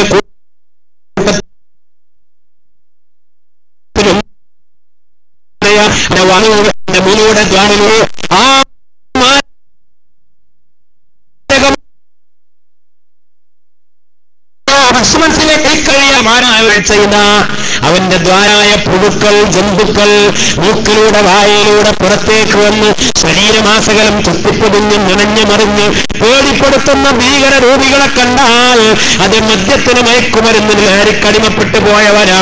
അല്ലാഹു കാത്തുരക്ഷിക്കട്ടെ. നരകത്തിലെത്തിയാലോ റസൂലുള്ള പറഞ്ഞു തീനത്തുൽ ഖബാൽ, നരകാവകാശികളുടെ പൊട്ടിയൊലിക്കുന്ന ചോരയും ചലവും ചീന്തലോ, നരകത്തിൽ കടക്കുന്ന വ്യഭിചാരികളുടെ ഗുഹസ്ഥാനങ്ങളിൽ നിന്ന് വൃത്തികെട്ടൊഴുകി വരുന്ന ദുർജലവും നരകത്തിൽ ഇരട്ട് കത്തിത്തിളപ്പിക്കപ്പെട്ട അതിശക്തമായ നരകത്തിലെ ദ്രാവകമാണ് കൊടുങ്കടന ദ്രാവകമായ തീനത്തുൽ ഖബാൽ. ആ നരകാവകാശികൾക്ക് മദ്യപാനികൾക്ക് നിരന്തരമായി കുടിപ്പിച്ചുകൊണ്ടിരിക്കും. അല്ലാഹു കാക്കട്ടെ. ചെറുപ്പക്കാരെ സഹിക്കാൻ കഴിയില്ല. ഇനി ഒന്ന് മനസ്സിലാക്കിക്കോ, ഓരോ മദ്യം ഉണ്ടാക്കുന്നത് എങ്ങനെയെന്നറിയോ? അത് സ്വദേശിയോ വിദേശിയോ എന്താവട്ടെ, ഓരോന്നിനും ലഹരി കൂട്ടാൻ അതിന്റെ അണിയറയിൽ രഹസ്യമായി ഉപയോഗിക്കുന്ന പദാർത്ഥങ്ങൾ ആ രംഗത്ത് പഠനം നടത്തിയവരിൽ നിന്ന് പഠിച്ചുകൊണ്ടാ പറയുന്നത്. വെറുതെ വിളിച്ചു പറയുന്നു. ഓരോ മദ്യത്തിലും ലഹരി കൂട്ടാൻ കരിന്തേള്, കൽക്കുന്നൻ, തേരട്ട, പഴുതാര, വൃത്തികെട്ട വിഷപ്പാമ്പുകൾ, ലോകത്ത് വിഷമമിക്കുന്ന ജീവികൾ അവരുടെ വിഷങ്ങൾ ഊറ്റിമാറ്റി അതുപോലെ ഏറ്റവും പഴകിപ്പൊളിച്ച വസ്തുക്കൾ എത്രത്തോളം പഴക്കവും പുളിപ്പും വൃത്തികേടുമുണ്ടോ അതിൽ നിന്നുണ്ടാക്കുന്ന ലഹരി വസ്തുക്കൾക്ക് ആ ഡിമാൻഡ് കൂടുതൽ. ലഹരി ഏറ്റവും വൃത്തികെട്ട മാരകമായ വിഷപദാർത്ഥങ്ങൾ ഊറ്റിമാറ്റി ഉണ്ടാക്കുന്ന ഈ വസ്തുക്കൾ ഉപയോഗിച്ച പിന്നെ എങ്ങനെ രോഗങ്ങൾ വരാതിരിക്കും? നമ്മൾ വെറുക്കണം, ദേഷ്യപ്പെടണം. പിശാച് മാത്രമാണ് അതിനെ ഇഷ്ടപ്പെട്ടത്. പടച്ച റബ്ബ് വെറുത്തത്, മഹാന്മാരായ മലായിക്കത്ത് വെറുത്തത്, അമ്പിയാക്കൾ വെറുത്തത്, മഹാന്മാര് വെറുത്തത്. നമ്മൾ അതിനെ വെറുക്കണം. ഇഷ്ടപ്പെട്ടത് പിശാച് ഇഷ്ടപ്പെട്ടതിന് നമ്മളും ഇഷ്ടപ്പെട്ടാൽ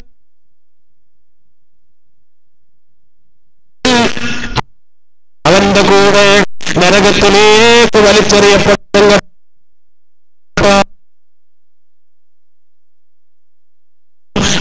താല്പര്യത്തെ ജീസു പഠിപ്പിക്കുന്ന ഒരു നിയമം എന്ന് പറഞ്ഞാൽ പട്ടിണി കിടന്നിട്ട് ആരും മരിക്കാൻ പാടില്ല. ദീനുൽ ഇസ്ലാമിന്റെ പൊതുവായ നിയമമാണ്. ഒരാള് ഒന്നും തിന്നാൻ കിട്ടാതെ ഭക്ഷിക്കാനില്ലാതെ പട്ടിണി കിടന്ന് മരിക്കേണ്ട ഒരു ഗതികേടുണ്ടായാൽ തിന്നാൻ പറ്റാത്തവയെ പോലും തിന്നാം എന്നാണ് ദീനുൽ ഇസ്ലാം പറയുന്നത്. തിന്നാൻ പറ്റാത്ത ജീവികളെ ഒന്നും തിന്നാൻ കിട്ടാല്ല. ഒരു പൂച്ചനെ കിട്ടി അതിനെ അറുത്ത് തിന്നാം. ഇനി വേണ്ട, അറക്കണ്ട ചത്തതിനെ കെട്ടി ഒരു ചത്ത കഴുതയെ കെട്ടി അതിനെ തിന്നാം. തിന്നാൻ പാടില്ലാത്ത വസ്തുക്കളെ പോലും തിന്നുകൊണ്ട് എന്നാലും മരിക്കാൻ പാടില്ല. അവയെ തിന്നുകൊണ്ട് ജീവൻ നിലനിർത്തണമെന്ന ദീനുൽ ഇസ്ലാം പറയുന്നത്. ഒരാൾ ദാഹിച്ചു മരിക്കാൻ പോവുകയാണ്, കഠിനമായി ദാഹിച്ചു മരിക്കാൻ പോവുകയാണെങ്കിൽ കിട്ടിയത് കുടിച്ച് ജീവൻ നിലനിർത്തണം. എത്രത്തോളം ഞാനൊരു ഉദാഹരണം പറയാം. ഇമാമുമാര് കിതാബുകളിൽ കൊടുത്ത ഒരു ഉദാഹരണം, ഒരാളെ ശത്രുക്കൾ പിടിച്ച് ബന്ദിയാക്കി അല്ലെങ്കിൽ കൽപ്പുറങ്കിൽ എവിടെയെങ്കിലും ഒറ്റപ്പെട്ട് അകപ്പെട്ടുപോയി, ഒന്നും കുടിക്കാനില്ല, ദാഹിച്ച് മരിക്കാൻ പോകുന്ന അവസ്ഥയാണ്. നമ്മുടെ മുന്നിൽ ഹാജരാക്കി ഒരു പാത്രത്തിൽ കള്ള്, ഒരു പാത്രത്തിൽ മദ്യം, മറ്റൊരു പാത്രത്തിൽ നായയുടെ മൂത്രം. നായമൂത്രം നജസ്, കഠിനമായ നജസ്, മുഗല്ലളായ നജസ്. നായയുടെ മൂത്രം ഒരു പാത്രത്തിൽ, ഒരു പാത്രത്തിൽ മദ്യം, കള്ള്. രണ്ടാലൊന്ന് കുടിച്ചിട്ടില്ലെങ്കിൽ ദാഹിച്ച് പണ്ഡിതന്മാരും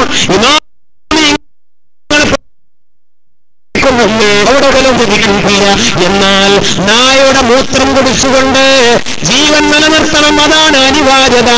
നായമൂത്രം കുടിച്ചാലോ മദ്യപിക്കരുതേ, മദ്യം കുടിക്കരുതേ.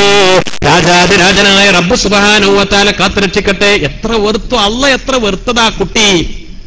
മോനെ ചെറുപ്പക്കാരാ, അള്ളാഹുവും ദീനുൽ ഇസ്ലാം ഇത്രയേറെ വെറുത്ത നജസ് എന്ന് പറയണ്ട, നമ്മുടെ ഏറനാടൻ ഭാഷയിൽ പറഞ്ഞ നജ്ജീസ്, ഈ വൃത്തികെട്ട നജ്ജീസിനെ നമ്മൾ വെറുക്കണ്ടേ?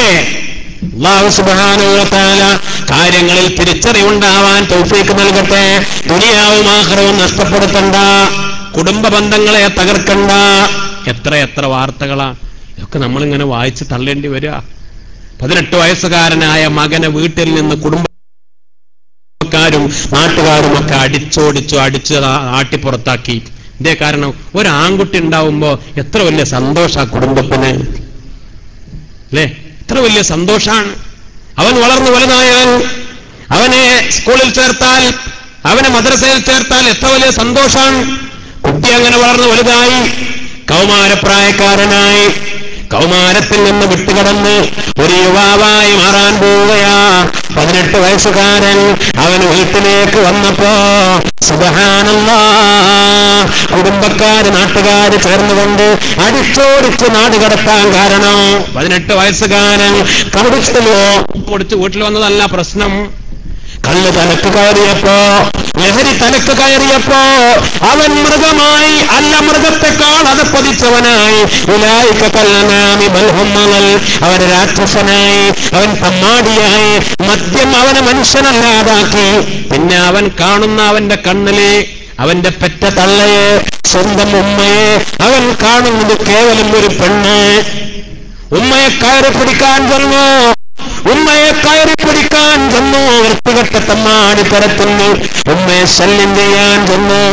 അതിന്റെ പേരിലാ സ്വന്തം മകനെ വീട്ടിൽ നിന്ന് നാട് കടത്തേണ്ടി വന്നത്. പടച്ചറബ്ബ് കാത്തു രക്ഷിക്കട്ടെ. ബന്ധങ്ങൾ വഷളാകുന്നു. നമ്മൾ പത്രത്തിൽ വായിച്ചു തള്ളുന്നു. 6 വയസ്സുകാരിയായ മോള്, 11 വയസ്സുകാരിയായ പൊന്നുമോള് വേണ്ട, അതിനേക്കാൾ പ്രായം കുറഞ്ഞ കുഞ്ഞുമക്കൾ പോലും സ്വന്തം കുടുംബത്തിലെ 4 ചുമരുകൾക്കിടയിൽ വീട്ടിന്റെ അകത്തളങ്ങളിൽ പോലും പീഡിപ്പിക്കപ്പെടുന്ന വാർത്തകൾ. ആരാ പ്രതികളാരാ? സ്വന്തം തന്തമാര്, സ്വന്തം സഹോദരന്മാര്, കൂട്ടിക്കൊടുപ്പുകാര്, തള്ളമാര്. കുടുംബത്തിൽ പോലും സ്വസ്ഥതയില്ലാതെ ഇങ്ങനെ ദുസ്സഹമായ ഒരു കാലഘട്ടം നമ്മൾ കേട്ടിട്ടുണ്ട്. ഏറ്റവും പ്രധാനപ്പെട്ട കാര്യമെന്താ? കാരണമെന്താ? മദ്യവും മയക്കുമരുന്നിനും അടിമപ്പെട്ട് രാക്ഷസന്മാരായി കാട്ടാളന്മാരായി മാറുന്ന മനുഷ്യ വിഭാഗത്തിന്റെ മുന്നിൽ ഇസ്ലാം എന്തുകൊണ്ടാ ശക്തമായി വിലക്കിയത്, വെറുത്തത് മദ്യമെന്ന ദുർഭൂതത്തെ?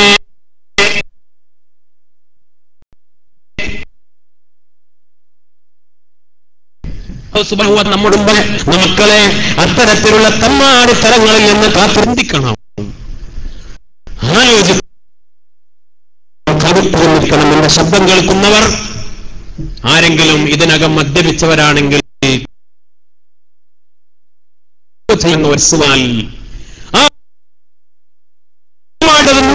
മനസ്സുണ്ടായാൽ ഇത്രയും സമയം ഒച്ചയിട്ടതിന് അത് ഏറ്റവും വലിയൊരു നിയമത്തായി അള്ളാഹു തൗഫീഖ് നൽകട്ടെ.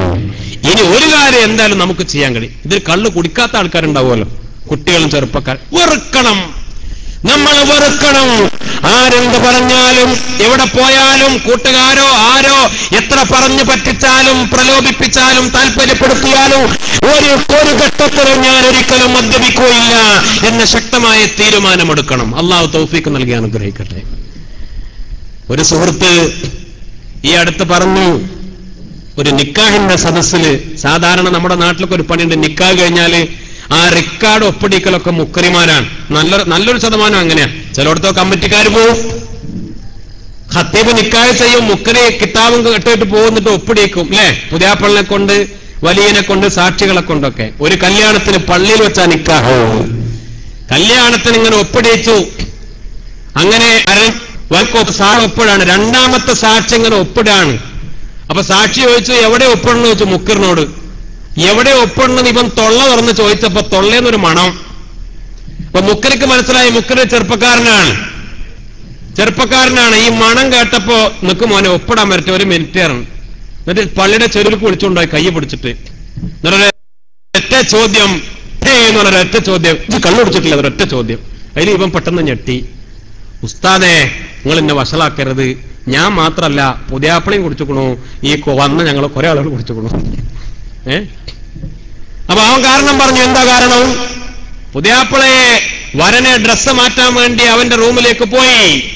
അങ്ങനെ രീതി ഉണ്ടല്ലോ, ചെറുപ്പക്കാര് കൂട്ടുകാര് ഡ്രസ്സ് മാറ്റാൻ പോവും. ഡ്രസ്സൊക്കെ മാറ്റി പൗഡറൊക്കെ ഇട്ട് അത്രയൊക്കെ പോയി സ്പ്രേ ഒക്കെ അടിച്ച് പുതിയാപ്പിളനെ ഒരുക്കണ ചടങ്ങ് അത് കൂട്ടുകാരുടെ ഉത്തരവാദിത്തമാണ്. അത് നിർവഹിക്കുന്ന കൂട്ടത്തിൽ ഞങ്ങളുടെ ഒരു സുഹൃത്ത് ആരെങ്കിലും ഒരു കുപ്പിയുമായാ വന്നിരുന്നത്. പുതിയാപ്പിളെ അടിച്ചൊരുക്കി പുറത്തിറങ്ങും ഒരുക്കിക്കൊണ്ടിരിക്കുന്ന സമയത്ത് കുപ്പിയെടുത്ത് പൊട്ടിച്ചു. എന്നിട്ട് ബിസ്മി ചൊല്ലിയിട്ട് പുതിയാപ്പള്ള തൊള്ളയിൽ ആദ്യം ഒഴിച്ചു കൊടുത്തു. നിങ്ങൾ എല്ലാവരും കുടിച്ചു. ബാക്കി വന്നപ്പോ അതൊക്കെ പാടെ ഞാൻ മോന്തി. അതുകൊണ്ടാണ് എന്റെ തൊള്ളയിൽ നിന്ന് അധികം വാസന വന്നത്. എല്ലാരും കുടിച്ചിട്ടുണ്ട് എന്ന്. അങ്ങനെ ഈ വിവാഹം കുടിയാൻ ഭക്ഷ്യം പറ്റുമോ? കള്ളു കുടിയാൻ നിക്കാഹ് പറഞ്ഞ എന്താണ്?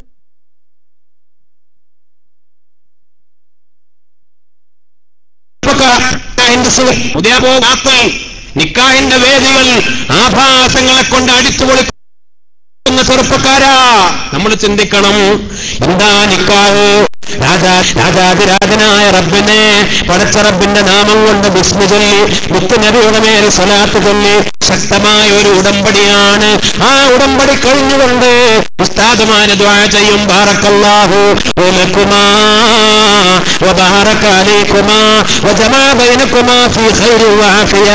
നല്ല ഒരു ദാമ്പത്യ ജീവിതത്തിന്, ദുനിയാവിലെ ദാമ്പത്യ ജീവിതത്തിന്, അത് ആഖിറത്തിലേക്ക് നീണ്ടു നിൽക്കാൻ നിന്റെ ഭാര്യ സ്വർഗത്തിലും നിന്റെ ഭാര്യയാവണോ, നിന്റെ ഭർത്താവ് സ്വർഗത്തിലും നിന്റെ ഭർത്താവാകണോ, സ്വാലിഹീങ്ങളായ നല്ല മക്കളുണ്ടാവണോ, അതിനുവേണ്ടി പ്രാർത്ഥന നടത്തുന്ന നിക്കാഹിന്റെ അനുഗ്രഹീതമായ സദസ്സ് അതിലേക്ക് വരുമ്പോ കല്യാണത്തിന്റെ ദിവസം തമ്മാടിത്തരങ്ങൾ മതിമറന്നുകൊണ്ട് ഹറാമുകൾ ചെയ്തുകൊണ്ട് വൃത്തികേടുകൊണ്ട് നാശമാക്കണ്ട, മതിമറന്ന് ആഘോഷിക്കണ്ട. മറ്റുള്ളവരുടെ ആഘോഷങ്ങൾ അനുകരിച്ചുകൊണ്ട് നിക്കാഹിന്റെ സദസ്സുകൾ, വിവാഹത്തിന്റെ വേദികൾ, കല്യാണ രാവുകൾ ഹറാമുകൾ കൊണ്ട് കൂട്ടാടണ്ട. നൈമിഷികമായ അനുഭവങ്ങളും സുഖങ്ങളുമൊക്കെ ഉണ്ടായാലോ നിനക്ക് ആ കുടാ ദാമ്പത്യത്തിലുണ്ടാകുന്ന മക്കൾ അവര് പഴച്ചു പോയാൽ, ആ മക്കൾ പിന്നെ പഴച്ചു പോയാൽ, നിന്റെ കുടുംബജീവിതം തകർന്നാൽ പിന്നെ അതിനെ നീ ആരെയും കുറ്റപ്പെടുത്തണ്ട. അല്ലാഹു സുബ്ഹാനഹു വ തആല കാത്തുരക്ഷിക്കട്ടെ അല്ലേ? എന്നിട്ട് എന്തുണ്ടായിന്നറിയോ? എന്നിട്ട് പിന്നെ മഹല്ല് കമ്മിറ്റി കൂടി അടുത്ത കമ്മിറ്റി കൂടിയിട്ട് ഇങ്ങനെ കാര്യങ്ങളൊക്കെ ചർച്ച ചെയ്തു.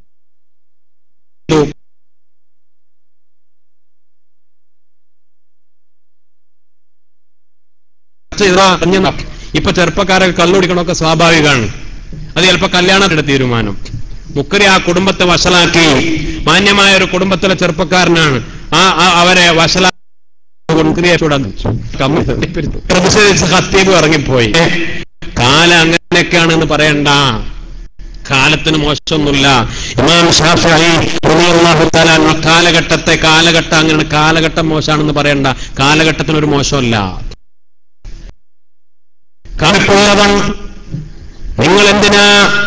നമ്മളെന്തിനാ കാലഘട്ടത്തെ ആക്ഷേപിക്കുന്നത്? നമ്മിലാണ് ഐബ്, നമ്മളാ മോശക്കാര്. കാലഘട്ടം മോശമാണ്. കാലം തന്നെ പഴയ കാലം ഈ കാലമൊക്കെ ഒന്ന് തന്നെ. എല്ലാ ദിവസവും അന്നുദിച്ച സൂര്യൻ തന്നെയാ ഉദിക്കുന്നത്.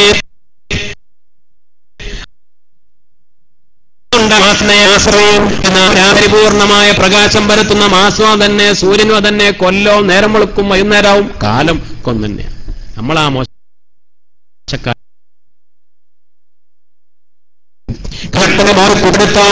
നമ്മൾ നന്നായാൽ നമുക്ക് നല്ലത് അല്ല. ഈ നമ്മളിങ്ങനെയൊക്കെ പോവെന്ന് തീരുമാനിച്ചോ, എന്നാൽ രണ്ടും കൂടെ നടക്കൂല. നാളെ സ്വർഗമാണോ? മഹാനായ മുത്തുനബി പഠിപ്പിച്ചതെന്താ? ദുനിയാ സിജ്നുൽ മുഅ്മിനി വ ജന്നത്തുൽ കാഫിർ. ദുനിയാവ്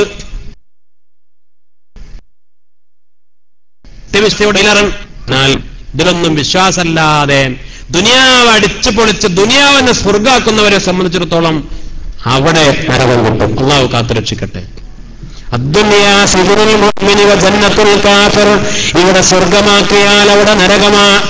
സാധാരണ മുത്തുനബിയുടെ രീതി എങ്ങനെ? സ്വർഗം പറഞ്ഞാൽ നരകം പറയും, നരകം പറഞ്ഞാൽ സ്വർഗം പറയും. ഇവിടെ പറഞ്ഞത് എങ്ങനെയല്ല. ഇത് സ്വർഗം എന്നല്ല പറഞ്ഞത്. മുഅ്മിനിന്റെ ജയിലാണ്, കുഫ്രിയത്തുകാരന്റെ സ്വർഗമാണ്. ഇവിടെ നരകയാതന അനുഭവിക്കണമെന്ന് പറഞ്ഞിട്ടില്ല. ദുനിയാവിൽ നരകയാതന അനുഭവിക്കാൻ പറഞ്ഞിട്ടില്ല. ഒരു ജയിൽ ജീവിതം എന്ന് പറഞ്ഞാൽ ജയിലിലെ തോന്നിയതുപോലെ ജീവിക്കാൻ, സമ്പൂർണ്ണ സ്വാതന്ത്ര്യത്തോടെ ജീവിക്കാൻ ഇല്ല. ഒരു നിയമങ്ങൾ ഉണ്ടാവും, ആ നിയമങ്ങൾ അനുസരിച്ച് ജീവിക്കുക. എന്നാൽ പകരം കിട്ടുന്നത് സ്വർഗമാണ്. അല്ലാഹു സുബ്ഹാനഹു വ തആല നമുക്ക് തൗഫീഖ് നൽകി അനുഗ്രഹിക്കട്ടെ. എന്നാ അള്ളാഹു നമ്മുടെ എന്തെങ്കിലും ഇഷ്ടത്തിന് തടസ്സം നിന്നിട്ടുണ്ടോ? ഭക്ഷണങ്ങളൊക്കെ കഴിക്കാം, നല്ല പഴങ്ങൾ, പലഹാരങ്ങൾ, ധാന്യമണികൾ, മാംസാഹാരങ്ങൾ, വിഭവസമൃദ്ധമായ ഭക്ഷണങ്ങൾ. ലോകത്ത് പല മതങ്ങളും മാംസാഹാരം പറ്റ നിഷിദ്ധാക്കിയിട്ടുണ്ട്. മനുഷ്യൻ കൊതിക്കും നല്ല ഇറച്ചിയും നല്ല മാംസാഹാരം പാടില്ല, മീൻ പാടില്ല, പച്ചക്കറി മാത്രമേ പറ്റൂ എന്നുള്ള മതവിശ്വാസികൾ. ഇസ്ലാം അങ്ങനെയാണോ? അല്ലാഹു സുബ്ഹാനഹു വ തആല നല്ല നല്ല വിഭവസമൃദ്ധമായ ഈ ദുനിയാവിൽ ഒരുക്കിത്തന്ന നല്ല ത്വയ്യിബാത്ത്, നല്ലത് മുഴുവനും അല്ലാഹു ഹലാലാക്കി. പിന്നെ പടച്ചറബ് നിഷിദ്ധാക്കിയിട്ടുണ്ട്. എന്ത്? പന്നിമാംസം പാടില്ല, പോർക്ക് പാടില്ല, പോർക്ക് പാടില്ല. അല്ലേ? മലപ്പുറം ജില്ലക്കാർക്കോ പരിചയം കുറവായിരിക്കും. തെക്കൻ ഭാഗത്തൊക്കെ പോയാല് ചിക്കൻ സ്റ്റാള് പോലെ, അതേപോലെ മട്ടൻ സ്റ്റാള് പോലെ പോർക്കിന്റെ സ്റ്റാളും കാണാം. പോർക്ക്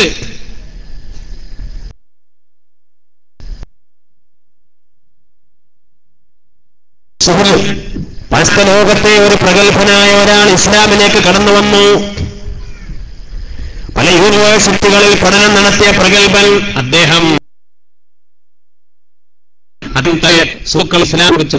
ഇസ്ലാം നിഷിദ്ധമാക്കിയ കാര്യങ്ങളെ കുറിച്ച് ഇത് മുത്തനബി പറഞ്ഞ കാരണമൊന്നുമല്ല, അദ്ദേഹത്തിന് തോന്നിയ ഒരു കാരണം പറഞ്ഞു. ഈ പോർക്കിന്റെ, പന്നിയുടെ ഒരു സ്വഭാവം മലം തിന്നുന്ന ജീവിയാണ്, വിസർജ്യം തിന്നുന്ന, മലം തിന്നുന്ന ജീവിയാണ്, മലം തിന്നുന്ന ജീവിയാണ്.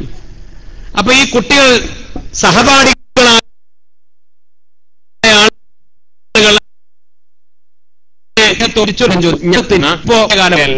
ഇപ്പൊ ഞങ്ങൾ ഫാമുകളിൽ വളർത്തുന്ന പോർക്കുകളാണ് തിന്നുന്നത്, ഫാമുകളിൽ വളർത്തുന്ന പോർക്കുകളെ. അപ്പൊ അവരെന്ത് ചെയ്യും?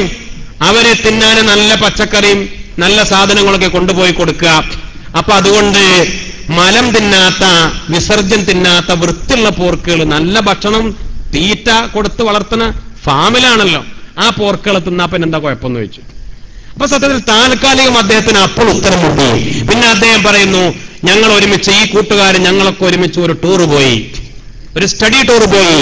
ആ യാത്രക്കിടയിൽ ഞങ്ങൾ ഒരു പോർക്കിന്റെ ഫാം കണ്ടു. അത് കാണാൻ പോയി. പോർക്കുകൾ വളർത്തുന്ന ഫാം കാണാൻ കയറി. ഫാം കാണാൻ കയറി ഉടനെ കമ്പിക്കൂട്ടിനകത്ത് കുറെ പോർക്കുകൾ നിൽക്കുന്നുണ്ട്, പന്നികൾ നിൽക്കുന്നുണ്ട്. ഞങ്ങളിങ്ങനെ കാണാൻ കയറിയ സമയത്താണ് എന്റെ മനസ്സിനെ അലട്ടിയ ആ ചോദ്യത്തിന് ഉത്തരം ഞാൻ കണ്ടത്. തിന്നാൻ കൊടുക്കുന്നത് പച്ചക്കറിയും നല്ല നല്ല വസ്തുക്കളൊക്കെ ആണെങ്കിലും അവിടെ ഒരു പോർക്കിന്റെ മലം ഒരു പോർക്ക് വിസർജിക്കുന്നത് മറ്റൊരു പോർക്ക് തിന്നുന്നു. അത് കാണിച്ചു കൊടുത്തു. കൂട്ടർ ഇപ്പൊ കണ്ടോ നിങ്ങൾ എങ്ങനെ വിശുദ്ധമാക്കി, എന്ത് ഫാമില് പച്ചക്കറി കൊടുത്ത് വളർത്തിയാലും ഇപ്പൊ എന്താ ചെയ്യണത്? അവറ്റങ്ങളുടെ വിസർജ്യം, ഒന്നിന്റെ വിസർജ്യം മറ്റൊന്ന് തിന്നുന്നു. കാരണം ഒറ്റങ്ങളുടെ സ്വഭാവം എവിടുന്നും മാറ്റൂല.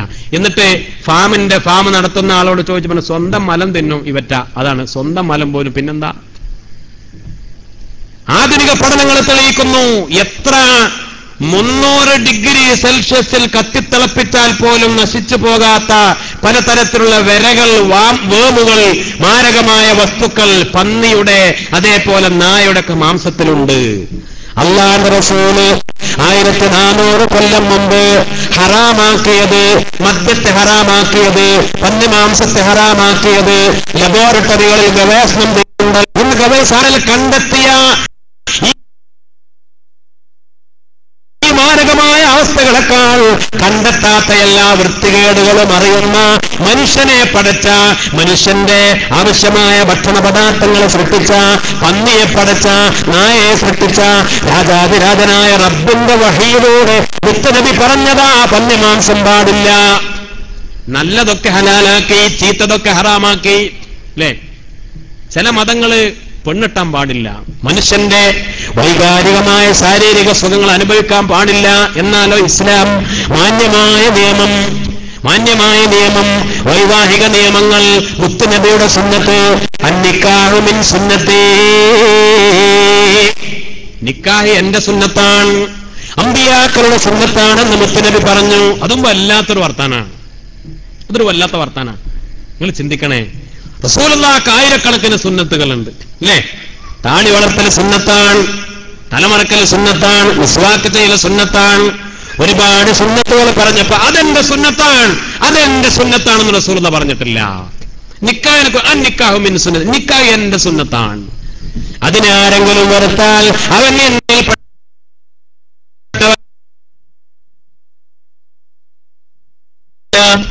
എന്നിൽ ഒരാൾ കല്യാണം കഴിക്കുന്നതോടുകൂടി എന്താ മതം, എന്താ ദീൻ, എന്താണ് ദീൻ? ദീനിന്റെ 3/2 പൂർത്തിയാക്കി നിക്കാഹ് കർമ്മത്തോടെ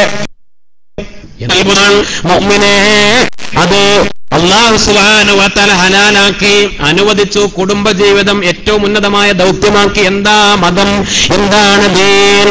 ഒരു ഹദീസിൽ കാണാം, അക്മലുൽ മുഅ്മിനീന ഈമാനാ, നിങ്ങളുടെ കൂട്ടത്തിൽ ഏറ്റവും പരിപൂർണതയുള്ള സത്യവിശ്വാസികൾ ആരാ? അക്മലുൽ മുഅ്മിനീന ഈമാന, നിങ്ങളുടെ കൂട്ടത്തിൽ 100% നല്ല സത്യവിശ്വാസികൾ. ഓയ് ചിന്തിക്കണേ, ഓർക്കണേ. അക്മലുൽ മുഅ്മിനീന ഈമാനൻ, നല്ല സത്യവിശ്വാസികൾ ഒരുപാട് നിസ്കരിക്കുന്നവരാണെന്ന് റസൂലുള്ളാഹി പറഞ്ഞില്ല. അക്മലുൽ മുഅ്മിനീന ഈമാനൻ, ഏറ്റവും നല്ല സത്യവിശ്വാസികൾ ധാരാളം നോമ്പെടുക്കുന്നവരാ, ധാരാളം ദിക്ർ ചൊല്ലുന്നവരാ, ഖുർആൻ ഓതുന്നവരാ. മുത്തുനബി പറഞ്ഞത് അങ്ങനെയല്ല. അക്മലുൽ മുഅ്മിനീന ഈമാനൻ അഹ്സനുഹും ഖുലുഖാ വഅൽതഫുഹും ബിഅഹ്ലി, നല്ല സൽസ്വഭാവികൾ. പിന്നെയോ വഅൽതഫുഹും ബിഅഹ്ലി, കുടുംബക്കാരോട്, ഭാര്യയോട്, മക്കളോട് നല്ല മയത്തിൽ പെരുമാറുന്നവര്. നോക്കണേ, നോക്കണേ, ചിന്തിക്കണേ, എന്താ ദീൻ?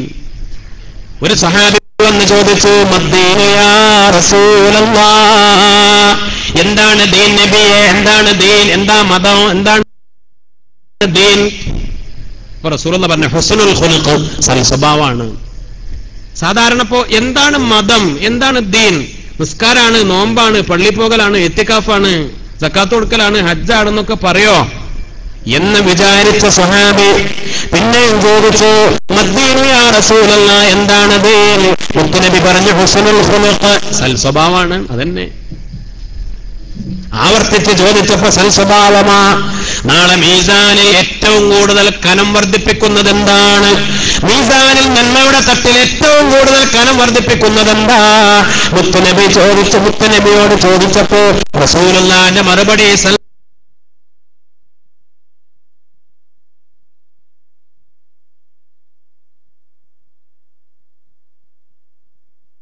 സ്വഭാവമാണ്. അള്ളാഹു നമുക്ക് മനസ്സിലാക്കാൻ തൗഫീഖ് നൽകി അനുഗ്രഹിക്കും. ഒരുപാട് ആളുകൾ ഇവിടെ ദുആ ചെയ്യാനുള്ള, ദുആക്ക് ഉത്തരം കിട്ടുന്ന മനസ്സാക്കി അനുഗ്രഹിക്കട്ടെ. ഇൻഷാ അല്ലാഹ് നമ്മുടെ ജീവിതത്തിൽ നല്ല സൽക്കർമ്മം ഉണ്ടാവണം. വളരെ സന്തോഷത്തോടുകൂടെ, റാഹത്തോടുകൂടെ നല്ല കുടുംബജീവിതം.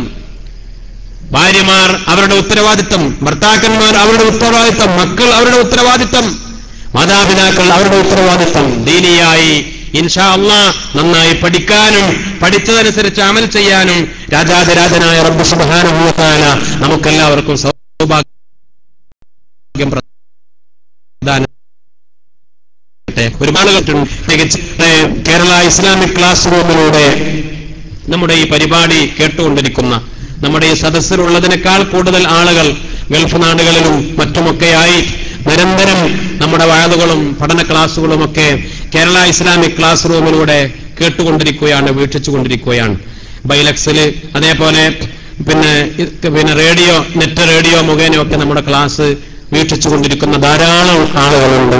അവർക്കൊക്കെ പ്രത്യേകമായി ദുആ ചെയ്യാൻ വേണ്ടി ഏൽപ്പിച്ചിട്ടുണ്ട്. അതിന്റെ പ്രവർത്തകര് അവര് നെറ്റ് മുഖേന പ്രത്യേകം അവരൊക്കെ ദുആക്ക് വസിയത്ത് ചെയ്തത് ഇവിടെ അറിയിച്ചിട്ടുണ്ട്. അല്ലാഹു സുബ്ഹാനഹു വ തആല അവർക്കൊക്കെ, നമ്മുടെ ഗൾഫ് നാടുകളിൽ അവർക്കൊക്കെ അർഹമായ പ്രതിഫലം പ്രദാനം ചെയ്യട്ടെ. നമ്മുടെ ഈ സദസ്സിൽ മജ്‌ലിസിൽ പങ്കെടുത്ത പ്രതിഫലം, ഒരു ഇൽമിന്റെ മജ്‌ലിസിൽ പങ്കെടുത്ത അതേ പ്രതിഫലം അവർക്കും അല്ലാഹു സുബ്ഹാനഹു വ തആല പ്രദാനം ചെയ്യട്ടെ. അവരുടെ ഹലാലായ മുറാദുകൾ അല്ലാഹു ഹാസിലാക്കി കൊടുക്കട്ടെ. വിഷമങ്ങൾക്ക് അല്ലാഹു പരിഹാരം നൽകട്ടെ. ഇൻഷാ അല്ലാഹ് നമുക്ക് എല്ലാവർക്കും വേണ്ടി ദുആ ചെയ്യാം. പല ആളുകളും ദുആ കേൾപ്പിച്ചത് വളരെ പെട്ടെന്ന്, അതെ, ഇൻഷാ അല്ലാഹ് ദുആ കേൾപ്പിച്ച ഒരുപാട് ആളുകൾ, മരണപ്പെട്ടു പോയ ഉപ്പാക്ക് ദുആ ചെയ്യാൻ വേണ്ടി ഒരാൾ 1000 രൂപ അല്ലാഹു സുബ്ഹാനഹു വ തആല ഖബൂൽ ചെയ്യട്ടെ. പ്രത്യേകം ദുആ ചെയ്യുന്ന ഒരു സഹോദരൻ 1000 രൂപ, ജോലിയിൽ ബർക്കത്തുണ്ടാവാൻ ഒരു സഹോദരൻ 500 രൂപ, സുഖമാവാൻ ഒരു സഹോദരൻ 500, ഗൾഫിലെ ജോലി ശരിയാവാൻ ഒരു സഹോദരൻ 1000 രൂപ, ബിസിനസ് പുരോഗമിക്കാൻ വേണ്ടി ഒരു സഹോദരൻ 1000 രൂപ, കയ്യിലെ തരിപ്പും കടച്ചിലും സുഖപ്പെടാൻ വേണ്ടി ഒരു സഹോദരി കടം പെടാനും ദുആ ചെയ്യുന്ന 100 രൂപ, ഹലാലായ ഉദ്ദേശം നിറവാൻ ഒരു സഹോദരി 301 രൂപ, സഹോദരിയുടെ വിവാഹം ശരിയാൻ ദുആ ചെയ്യാൻ വേണ്ടി ഒരു സഹോദരൻ 500 രൂപ, വീട് പണി പൂർത്തിയാവാൻ ദുആ ചെയ്യുന്ന ഒരു സഹോദരൻ 1500 രൂപ, മരിച്ചുപോയ ഉമ്മാക്ക് ദുആ ചെയ്യാൻ 500 രൂപ, ഹലാലായ ഉദ്ദേശം പൂർത്തിയാവാൻ ദുആ ചെയ്യാൻ വേണ്ടി ഒരു സഹോദരൻ 501 രൂപ. അല്ലാഹു സുബ്ഹാനഹു വ തആല ചെറുതും വലുതുമായ എല്ലാ സദഖകളും ഒരു സ്വാലിഹായ അമലായി ഖബൂൽ ചെയ്യട്ടെ. ഇൻഷാ അല്ലാഹ് വെള്ളിയാഴ്ച രാവാണ്. ദുആക്ക് ഉത്തരം കിട്ടാൻ കൂടുതൽ സാധ്യതയുള്ള ഒരു രാവാണ്, സമയമാണ്. ഇൻഷാ അല്ലാഹ് അതിനു മുമ്പ് 1-2 സാധനങ്ങൾ ഇവിടെ ലേലം ചെയ്യാനുണ്ട്. വളരെ പെട്ടെന്ന്, നമ്മൾ ആരും എഴുന്നേറ്റ് പോകരുത്. സമയം കൂടുതൽ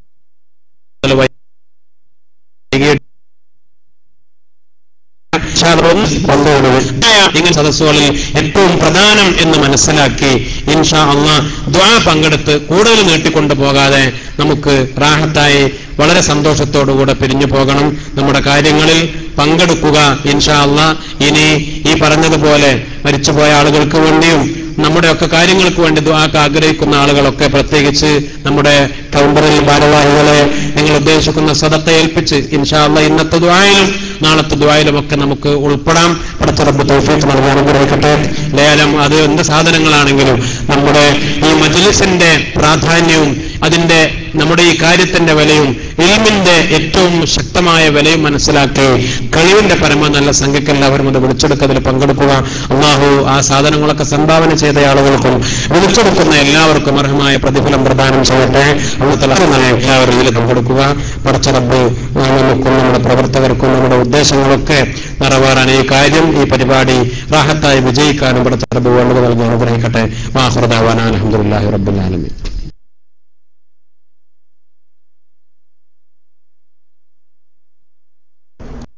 അസ്സലാമു അലൈക്കും വറഹ്മത്തുള്ളാഹി വബറകാതുഹു.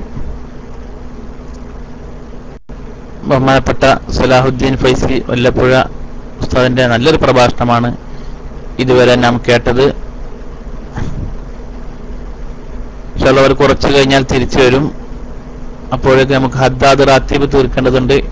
അതിനുശേഷം ദിക്ർ മജ്ലിസൊക്കെ ഉണ്ടായിരിക്കും. ഇന്ന് അതുപോലെ പ്രത്യേകിച്ച്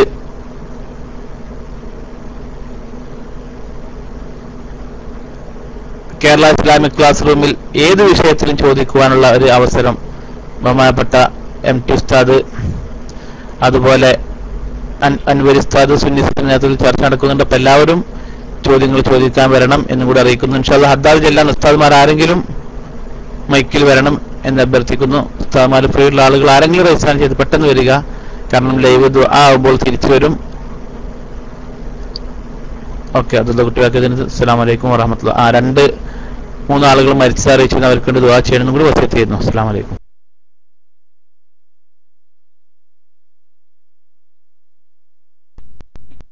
السلام عليكم ورحمة الله تعالى وبركاته. أعوذ بالله من الشيطان الرجيم. بسم الله الرحمن الرحيم. الحمد لله رب العالمين، والصلاة والسلام على أشرف المرسلين وعلى آله وصحبه أجمعين. ഏറ്റവും സ്നേഹാദരവുള്ള സയ്യിദന്മാരെ, ഉസ്താദുമാരെ, കേരള ഇസ്ലാമിക് ക്ലാസ് റൂമിലെ മുഅ്മിനീങ്ങളെ, സഹോദരന്മാരെ, വിദ്യാർത്ഥികളെ, റേഡിയോയിലൂടെ കേൾക്കുന്ന റേഡിയോ ശ്രോതാക്കളെ, ഏതായിരുന്നാലും നല്ലൊരു ലൈവാണ് നമ്മൾ കേട്ടുകൊണ്ടിരിക്കുന്നത്. ഇൻഷാ അല്ലാഹ് പെട്ടെന്ന് ഹദ്ദാദ് ചൊല്ലി തീർത്ത് ഇൻഷാ അല്ലാഹ് വീണ്ടും ബാക്കി ഭാഗം കൂടി നമുക്ക് കേൾക്കേണ്ടതുണ്ട്. വളരെ നല്ല വിഷയമായിരുന്നു. അല്ലാഹു സുബ്ഹാനഹു വ തആല ബഹുമാനപ്പെട്ട ഉസ്താദിന് ആഫിയത്തോടു കൂടിയുള്ള ദീർഘായുസ് നൽകുമാറാവട്ടെ. പ്രത്യേകിച്ച് നമുക്ക് വളരെ നല്ല മനോഹരമായിട്ട് ഒരു ഇതുമില്ലാതെ, ഒരു കട്ടും ഒന്നുമില്ലാതെ നല്ല നിലയിൽ തന്നെ ലൈവ് എത്തിച്ചുന്ന നമ്മുടെ സഹോദരന്മാർ, അല്ലാഹു തആല അവരുടെ അത്തരം പ്രവർത്തനങ്ങളൊക്കെ